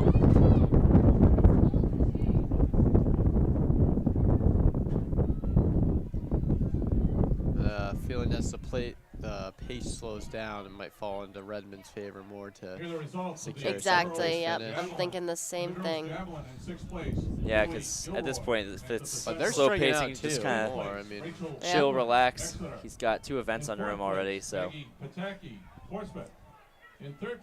Giordino just still looks smooth. He's cruising. Doesn't look like he's slowed down a bunch, but obviously pacing wise. 1,300 to go. 2024 Division 1 champion McKenna Knapp of Keene, winning throw 105 feet 6 inches. Congratulations. We'd like to take a second here to give a shout out to Ed Daniels, if you're listening, at Concord Hospital, long-term fan, supporter, and community member of New Hampshire Track and Field. And we just want to give you a shout out if you're listening. So, Ed Daniels.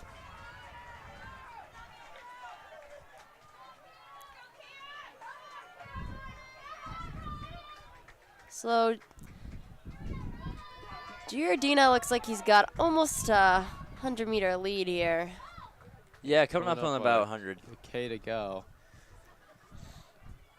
Yeah, again, Looks like there's a little Castellano, duo Sturts. that's starting to break away there Yep. from the chase pack. Get it. So Redmond's falling back just a little bit, but Castellano and Sturts are You also gearing have up for this final K. You also have Fisher right there for 5th. Looks to be right behind Yeah. Redmond. But Like coming this up, is you've got all a group Giordino. got a group of 3. Looks like Christian Kraft, one of the Burns, and I believe that's Mann for Exeter. Right there, there's a group of 3 right behind.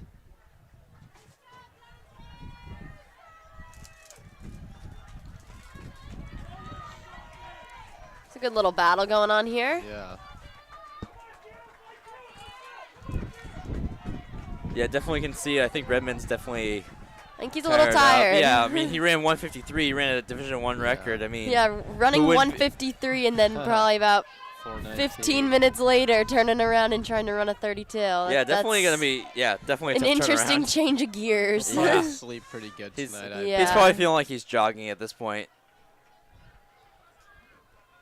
And Giordino looks like he's just picking up his cadence Yep. once again. He's got 600 to go.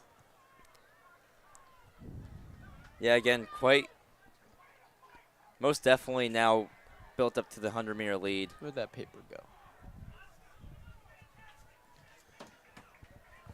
And approaching. Yeah, the Division 1 record is 9:15 from Dylan LaFlaunt. I mean- 2012. Nah, he's gonna have to close pretty hard to get that. Yeah, and I mean, Closes he by opened up 16. pretty I fast mean- too. Let's help him along. I wouldn't put it out of the. It's not out of the realm of possibility, but possibility. it's But definitely he's gonna be gotta tough. close to do that for sure. It's gonna be hard Yeah. to do. I'm sure that was on his mind.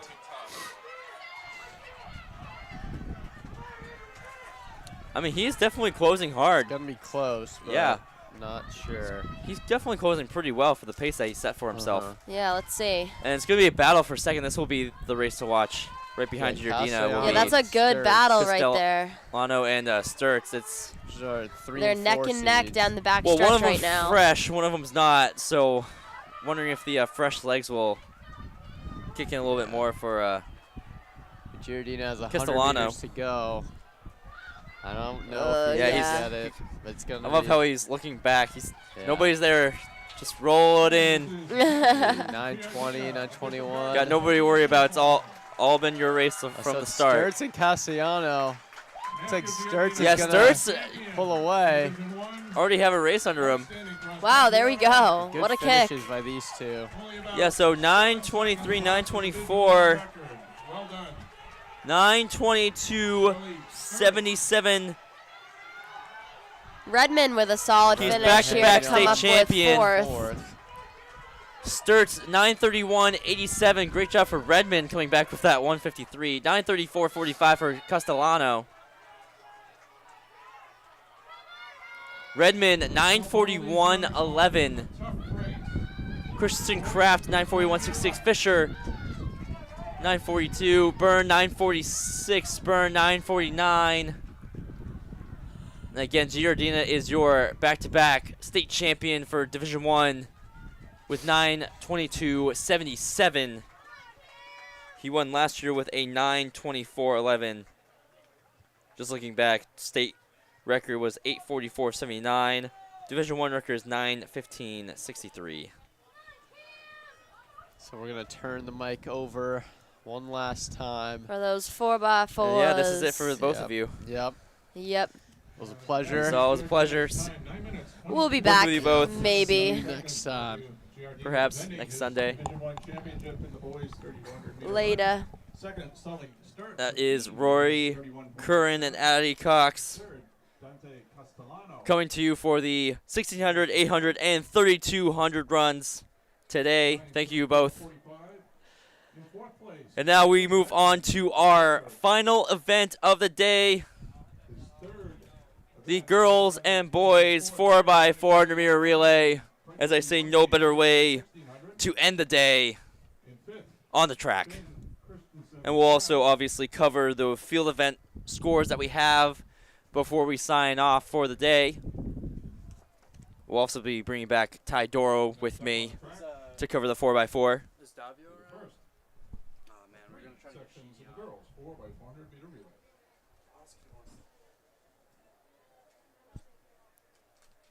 Potentially might be having Tyler Sheedy. Might be having Tyler Sheedy come on for one of these 4x4s here, so wait for that. So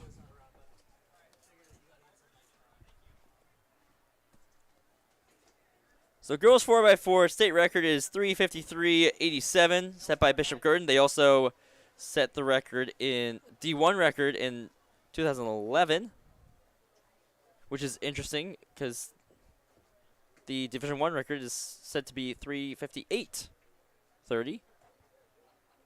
Actually, never mind. State champion last year was Nashua North with a 4:04.41.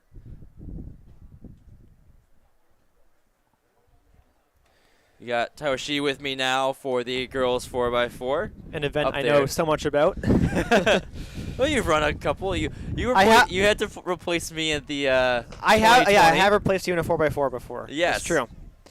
All right, so first heat, is this, I imagine, 3 heats of this? There is 3 heats, Okay. so this heat is comprised of Londonderry, Bishop Gurton, Manchester Central, Merrimack, Spalding, and Manchester Memorial.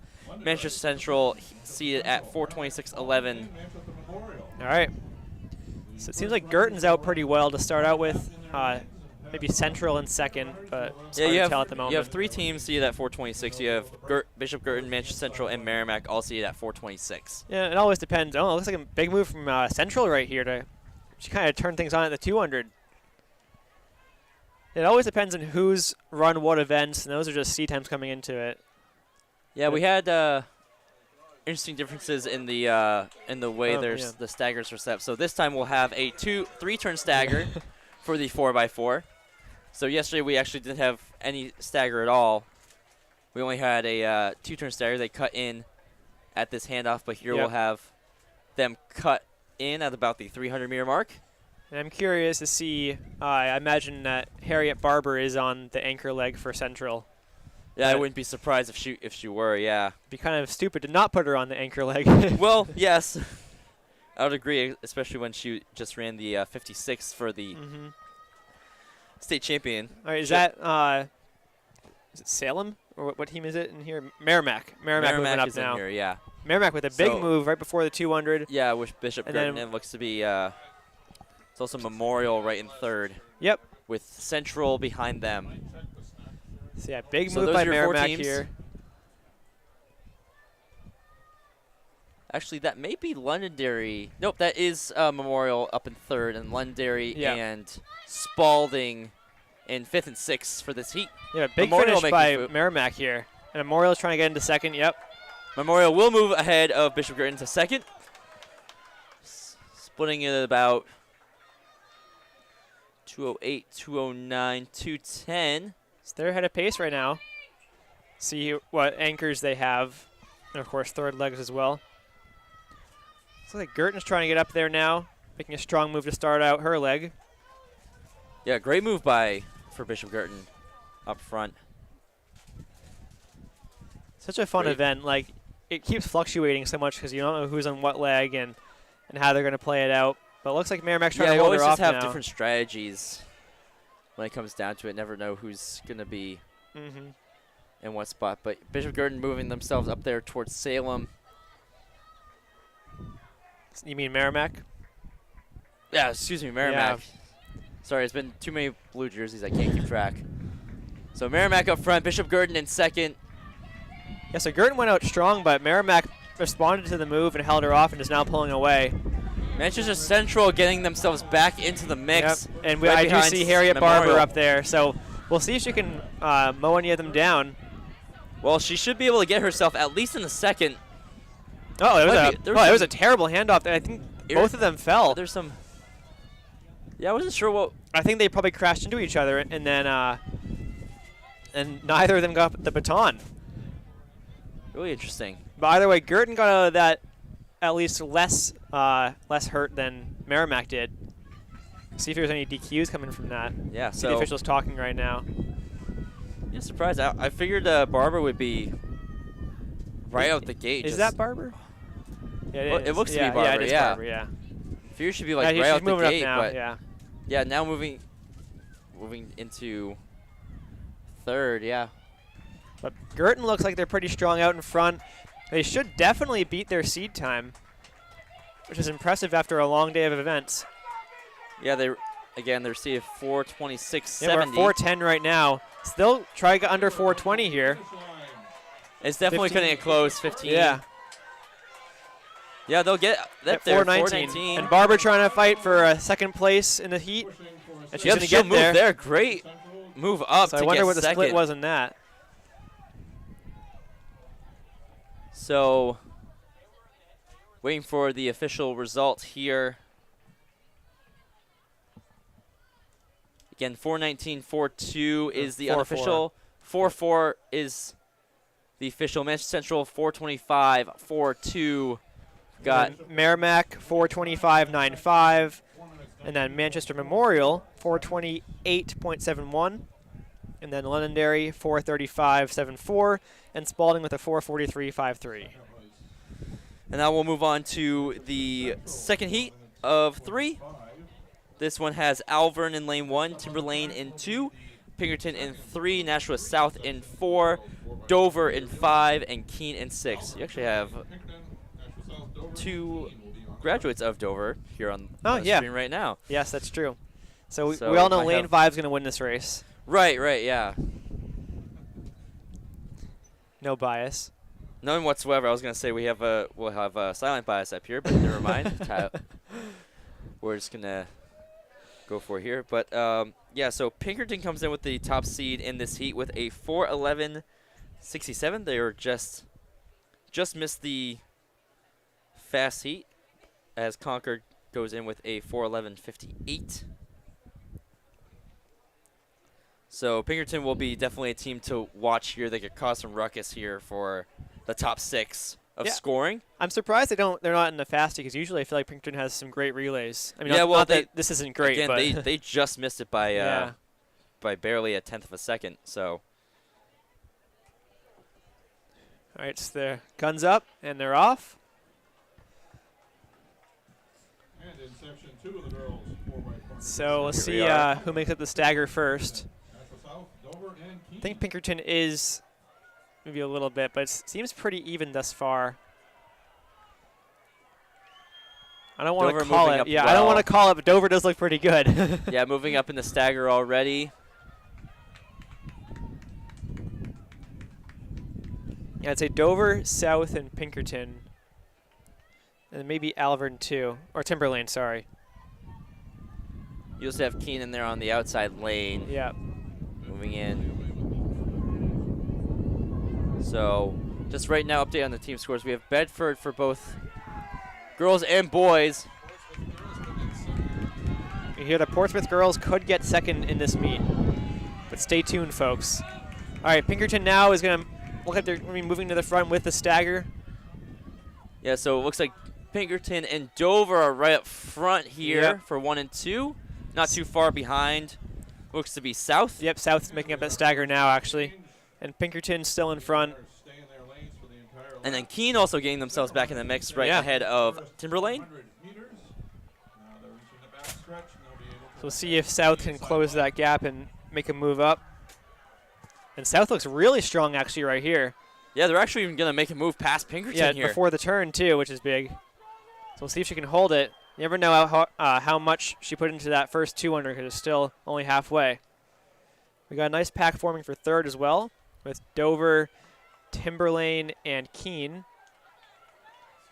Right now we got a good fight for first. Yeah, I mean, Pinkerton and South need these points as they're trying Ooh. to get themselves into top 3 territory for team scores. Pinkerton being able to fight off South on this stretch, going into leg 3 of the 4x4. Keene and Timberlane moving ahead of Dover.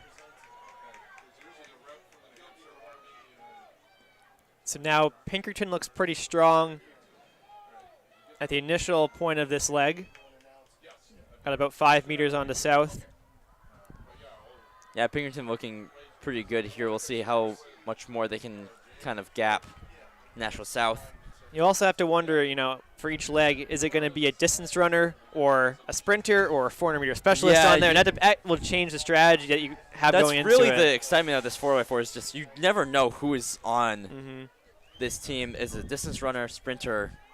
You just never know who is going to be in which leg, who's going to be running it. I feel like sprinters either go out way too hard or go out way too easy. So you never know what we're going to get there. Spoken from a distance runner. Yes. We just like have one gear we're in the entire time. But nonetheless, Pinkerton's definitely out in the lead now. We'll see how their final leg can close this. And they're going to put up a decently good time. Yeah, again, they came in 4:11. We'll see how much more they can get underneath. Need a 63 to beat that. And South is next, but they're definitely well away in this heat. We got Timberlane, then Dover, then Alvern, and Keene rounding out our top 6. And Actually, South appears to be closing a little bit, but still a pretty large gap. it looks like Anik Poulin, who won the 800 Nice. today, will be anchoring Dover's 4x4. So what does she have left? So, yeah, it looks like Pinkerton has a pretty solid lead to take this second I don't heat. know. I think South coming back, though. South is definitely moving back in, but I think Pinkerton's lead it's- might be It's a big enough gap, yep. completely depends on how much. Yeah, I think Pinkerton's definitely has this. Looks really strong. Really kicked in for the last 100. Yeah, she looks great. And they're going to put up a good time, it looks like. 4:05, 6, 7. Will they beat their seed? It's definitely going to be close. Probably I think- not here. So, I think they beat it just barely. Yeah, they beat Yeah, it by 4 0.4 seconds. yep. Nice. So 4:11:27 is the official time for that heat. National South 4:15:47. Timberlane 4:21:24. And that was Pinkerton winning in 4 minutes, 11. Dover 4:25:02. Alvern 4:28:74. By Nashville South, And then Keene 4:15:47. waiting for their result 4:36:31 to close out that second heat. As right. we move on to the third and final heat of the girls 4x4. Final girls race of the meet. Yep, so we got 2 teams at 4:06. It's Exeter and Nashua North. Winnicott at 4:08, Bedford at 4:09, and then you have 2 4:11s in Concord and Portsmouth. Portsmouth in lane 1, Winnicott in 2, Exeter in 3, Nashua North in 4, Bedford in 5, and Concord in 6. Nashua North, Bedford, and Concord.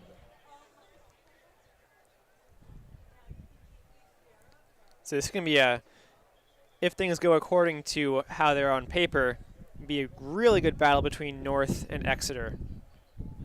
But things never go how they seem on paper, so we'll see. Yeah, exactly. You never know, and who knows, maybe there's a few teams that pull some of their top runners out of their 4x4. Yeah, you've got multiple runners who have doubled or tripled. You never know who's going to be in. So we'll definitely see how it goes. But as of right now, on paper, Exeter and Nashua North are the 2 teams to watch in this finals heat.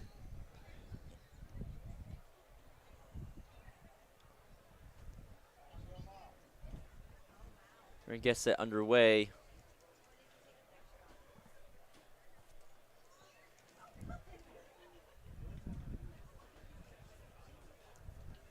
I see one team in blocks. A little bit of a stir step Yeah. there from Exeter, but clean start anyway. Final section of the girls 4x400 meter relay. So All it right, looks like- North out to a strong start. Yeah, it looks like they're going to break the stagger here. Exeter following along. Exeter also looks good. Yeah, it appears that our top 2 teams are the top 2 to start off with. In 4th place, Charles Holmes. I also would say Winnicott looks all right to start. Second place between Nick Reynolds. Yeah, again, it's always hard to tell with the stagger, but I think on this turn, North kind of started pulling away a little bit. yeah. Looks like Bedford's kicking in Yeah. here at the end. They're going to be a team to watch because they're looking for that team title on the girls' side and boys' side. Yeah, but North even has the stagger on them too. Yeah, so Bedford starting to reel in, might be neck and neck in the handoff. Actually, looks like Bedford might be a little bit ahead. Still, again, Yeah, Bedford got it tough for first. it's going to be tough for the stagger, though. Winnicott's also in it too.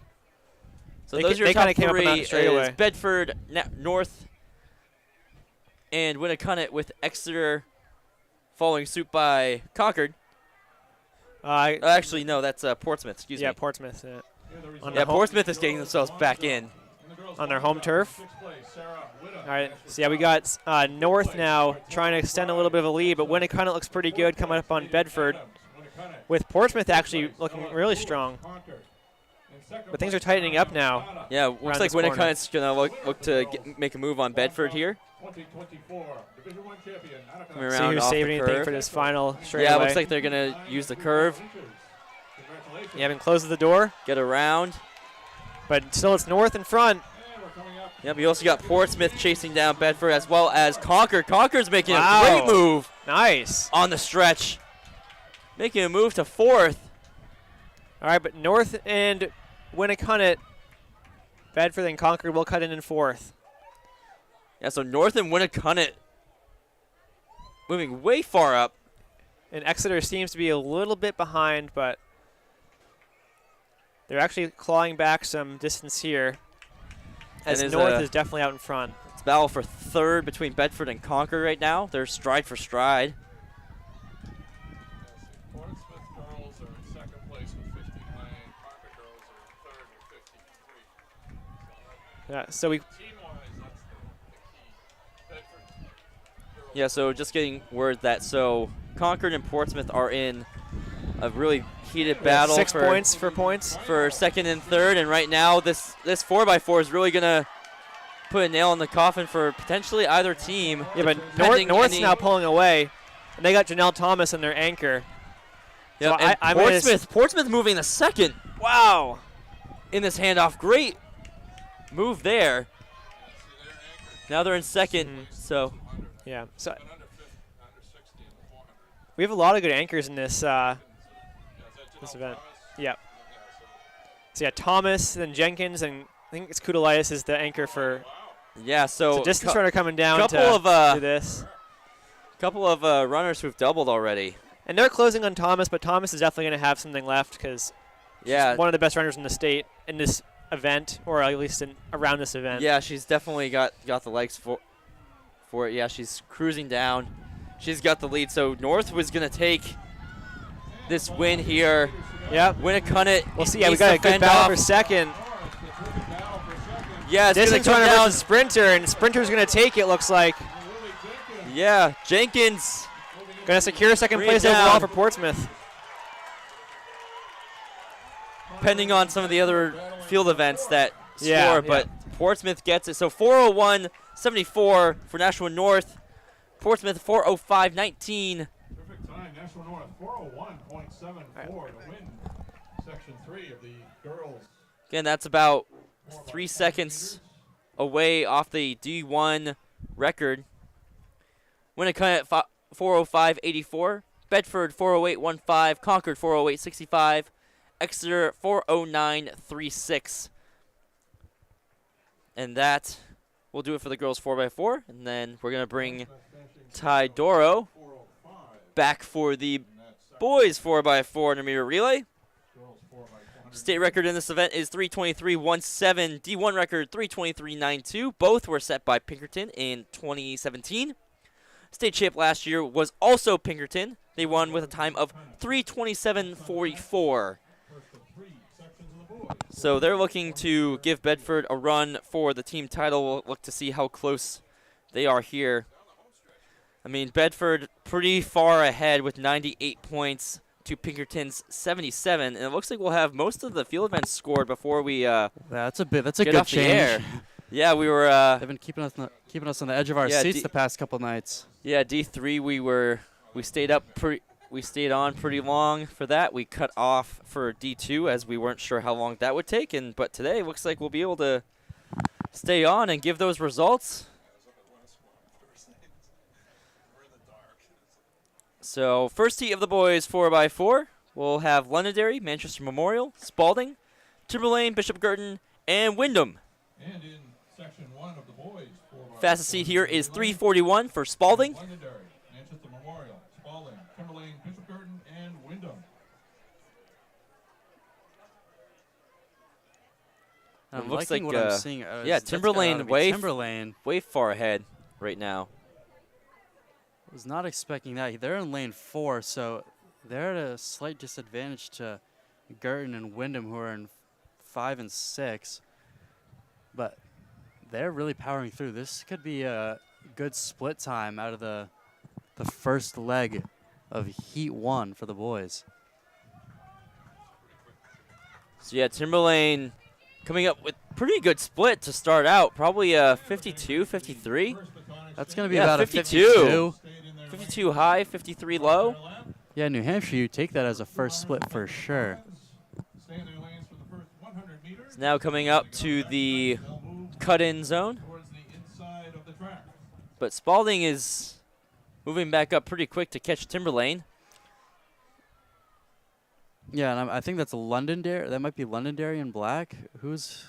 Oh no, Wyndham I think is in black Yes, today. Wyndham is. Yeah, and they made quite the move to get themselves into third. They're gonna look to probably get first within the next couple seconds here. Yeah, they're I don't gonna know get who there. that is on the second leg, but that's impressive. Yeah, but Gonna if fight they it out, able but to Timberlane's hold them off. gonna It's gonna be a resist little battle. bit. Gonna keep him in between these lane two. 2. Yeah, Timberlane. Now he's tying up.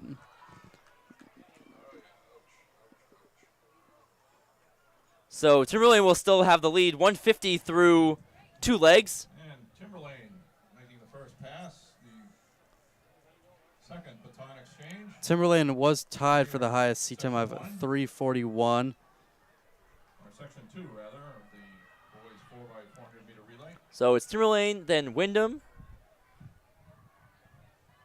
then I believe Londonderry, then Spalding, then Bishop Girton, then Manchester Memorial. Don't run along the track like that. Come on. You get your team disqualified. So Timberlane still far enough. Londonderry moving up well ahead to second. Yeah, and these guys from Timberlane, they were our team of the meet. That's what me and Tim Cox called that. Spalding making a great move to move it to third. Good showing from Timberlane. They're going to get it at 244, 243 across the line.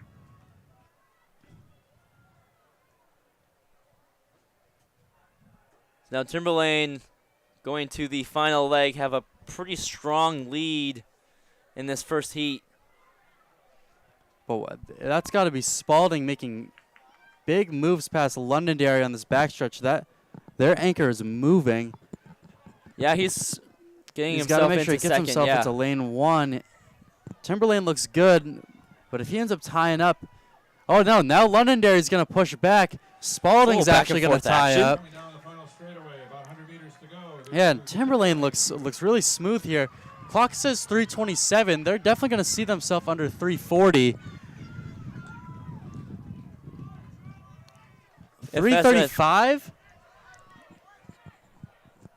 335.74. Great time to start in the 6 seconds first. on their seat time. Yeah, and then Londonderry 340.46, Spalding 344.61, Wyndham 345.29, Bishop Girton 347.86, and then Manchester Memorial 355.02 to conclude that first heat. Moving on to the second heat, Salem in lane 1, Merrimack in 2, Portsmouth in 3, Keene in 4, Manchester Central in 5, and Alvern in 6. This will be a pretty good battle here. We got 2 seeds at 333. That's Portsmouth and Keene. Lanes 3 and 4 will be the ones to watch out for, but also Merrimack and Manchester Central will get themselves in there with 335 and 336 seeds. Timberlane might end up seeing themselves in scoring position here with that 335 they just ran. Again, I assume with the 4x4 being last that although everyone's given it their all, they're probably multiple events deep at this point in the meet. So some of these 332s and like 331s that we see, especially if some athletes are just tapped out at this point, or if a team just is out of contention for the team title, we might see those 331s, 332s drop to maybe even 340s, and that opens the door for Timberlane, who just took advantage of that. Yeah, so 335.74 is going to be the time to beat. Again, 335 does not score. This is a pretty competitive 4x4 year, for sure. Yeah, and it's odd considering we've only seen a few sub-50s this year. I think maybe just 2, and yet we're seeing all these times. It must have to do with the 800 class we have, or 800 field we have this year. You also have a ton of guys running like 52, 51, so that kind of helps out the average there too. So, wondering what we are. Got a couple of teams using the blocks here, not each team. I think we got about 2 teams using blocks.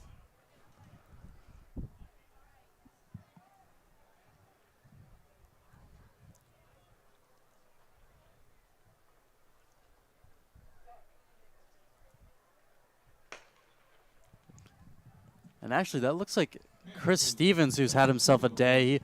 100, 200 double champ. For some reason, he's not going to use blocks to lead off the Keene's 4x4 today. And he's cruising through right now. Well, from what I've always been told is if you're not in like the 52, 51 range, blocks doesn't really help you too much. But I would assume with runner like that, he would be in that kind of range. Yeah, being able to go sub 11, sub 22, can't believe he's not going to rely on his block start to do him well. I mean, he's doing just fine without him. Doesn't need it at all. He is well far ahead. We'll see what his split 3-turn stagger, so looks to be. It's going to be a when he great actually split hands here. This off. This might be a 50-point. It's a 51, 51, 52. Runners will stay For in their Stevens, lanes. so great day for him. Two-state Yeah. champion runs a 52, 51 for a split, so putting Keene in good position. But now you've got Keene who needs to fend off Portsmouth here. Yeah, and Portsmouth Also have, looks like he's going to make a strong move. Salem and Alvern coming on strong. Yeah, the Keene runner checking his shoulder. I never really think that's a good move in the 4x4. You should be moving too fast to be looking over your shoulder.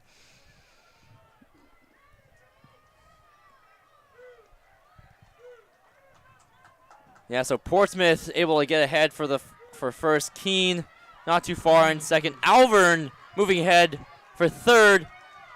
Salem and Merrimack fighting. Merrimack's going to make a push ahead of Salem. Portsmouth goes ahead. Again, this is the heat you want to look for to try to sneak themselves into scoring position for top 6. Yeah, and I recognize that third leg for Keene. You can pick up your medals of all the athletes who placed. Yeah, so Portsmouth and Keene, and then it's a toss-up for third right now. Salem ahead of Merrimack with Alvern not far behind, so that's going to be the pack to look for. So that's your top 5 for this heat. And then you have Central right behind in 6th. Yeah, and there's the kick I was expecting out of Keene right there. He's going to build himself about a 10-meter lead here. Let's see if their anchor can. Yeah, he's going out pretty hard. But looks like he's just cruising in lane 2. He's not cutting in. Yeah, he's got his teammates got to yell at him to get into 2 because it looks like he might be. No, he's just staying in still lane. Lane 2. Yeah, he might give Beatty on Portsmouth just a clear shot at passing him. I don't know what that strategy is. Someone's got to get in his ear. If you're the coach, you got to be on the turf yelling at him for that. But Beatty just gets a clear pass in the one. first. Yeah. Now he decides to cut. Now he decides to cut into but first. Beatty doesn't matter. Beatty's got a good kick. And that clock says 25 with about 30 meters to go. They might see themselves under 3:30. Yeah, it's going to be 3:30 exactly. So that pushes Timberlane's effort out of the top spot, but still in scoring position. Yeah, so Portsmouth 3:31.3, Keene 3:33.48, Alvern 3:38.19, Salem 3:39.22, Merrimack 3:39.41, and Manchester Central 3:41.90. That's a heck of a race for Portsmouth there to. Again, that could sneak themselves into to score some points from the second heat. Yeah, both of the top 2 finishers there could find themselves scoring in this meet.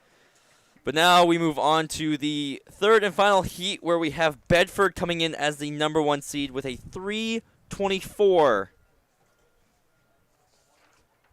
3:24 contends the Division 1 record and state record, which was set in the same year by Pinkerton in 2017.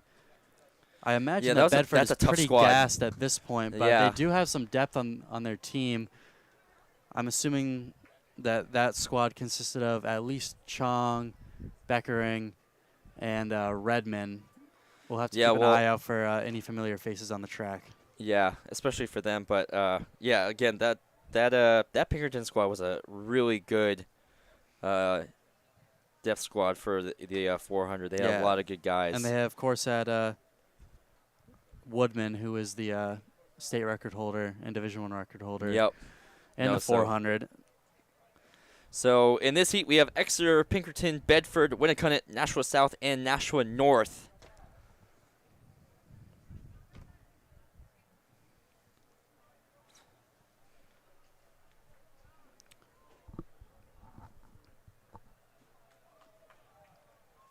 Yeah, and as the girls have just finished the 4x4s, they've been on top of it on Lancer today. 18 of 18 events scored. So after this, we'll present our team winners. So we'll have those official scores right after this. We'll go for the boys now. Boys 4x4. Final heat underway. As we'll announce all the rest of the field event results as well as the team finishes on both the boys and girls side. Now I'm seeing is that Exeter in lane 1? That is pretty impressive to see themselves Yeah, they broke fly that past stacker Pinkerton really and well. fly past Bedford. I think maybe both those teams know where they're at. Pinkerton and Bedford, they both know where they're at in this team standings, and maybe they're just taking it easy here. But impressive stuff out of lane 1. But, of course, we're going to see South take this. That clock is looking fast for them. They're going to hand off at about a 51. 51-52, yeah. 51-52, right around where Stevens handed off for Keene in the last heat. Of course, we saw So Keene fall off a little bit. Yep, But South and Winnicott are your top 2 right now. Exeter and Nashua North are going to be 3 and 4. And it looks to be Bedford and Pinkerton. I don't think Bedford put in their top guys in for this 4x4. doesn't seem like it. Yeah, which I mean, they probably definitely don't need it. Pinkerton doesn't need it either. Both of them look like they're sitting at 1 and 2 today. Yeah, so Nashua South still in the lead, sizable against Winnicott. And now Bedford getting themselves into 3rd over Exeter. Great kick there. You also have Pinkerton coming on strong right behind Exeter and Bedford. It's going to be a dicey handoff here. Looks like everything's clean. And again, Nashua South well ahead of Winnicott. Thought this would be a pretty close battle between some of these teams, but it's and that's definitely well far out of South. Did not see him enter into the 100 today. He was in the 2, so he has relatively fresh legs because he doesn't have too much volume under him today. He should be able to maintain this lead. But yeah, and we're definitely seeing a push from this chase pack here. Yeah, it's all 4 runners in that chase pack. It's Winnicott, Bedford, Exeter, and Pinkerton. Pinkerton looks like they have the stronger kick, though, to get 2nd. And this is going to be a little bit more interesting than we thought with South's lead going into that final exchange. Yeah, really tough handoff, but again, another clean one. So Pinkerton out in 2nd, chasing down Nashua South up ahead. Yeah, and that's Barryon Perry of South. He got 3rd, I believe, in the 400 today, but he might have got wiped from that effort. Pinkerton and Bedford, who were last and second to last for a little bit in the first leg, are making up some ground here. Bedford might end up passing Pinkerton, but it's all eyes on South as they enter the last 100 meters. Yeah, and South looks great. They're going to take this win. Time is looking really great for them, too. Wow, that is Redmond anchoring here. He's going to end up beating the sprinter possibly. It's going to be close. Mishued from Pinkerton. Pinkerton. He's going to be able to get 2nd. Yeah, Redmond, what a day for him. That's 3:29.09 officially for South, the only team under 3:30 for the day. Bedford 3:31.77. Pinkerton 3:32.02. Exeter 3:34.23. Waiting for the final 2 here. Winnicott at 3:35.22 and Nashua North 3:42.28 is your final heat of the boys 4x400 meter relay. Yeah, and remember that Portsmouth ran a 3:30, so they're going to get themselves some points to get that 2nd place finish in the 4x4. Congrats to Nashua South for their D1 championship victory. We almost saw Timberlane scratch some points in there, but that's going to be the show. Yeah, so we'll now quickly go over the scores for field events. I believe I went through a few of them here, but if I will probably repeat myself in some of them. So Carolyn Kemp for girls shot put wins it in 33 feet 1.5 inches. Autumn Fabiano from Exeter in 2nd. Guterri of Nashua South in 3rd. Trask of Pinkerton in 4th. Akalanu of Portsmouth in 5th. Getchell of Merrimack in 6th. Going to boys discus throw. Mercado of Nashua South will win it. 148 feet 1 inch.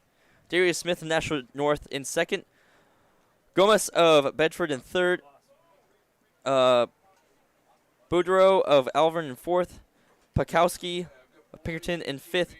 And Lazars of Dover in 6th. All right, ladies and gentlemen, at this time, the scores scores have been tabulated.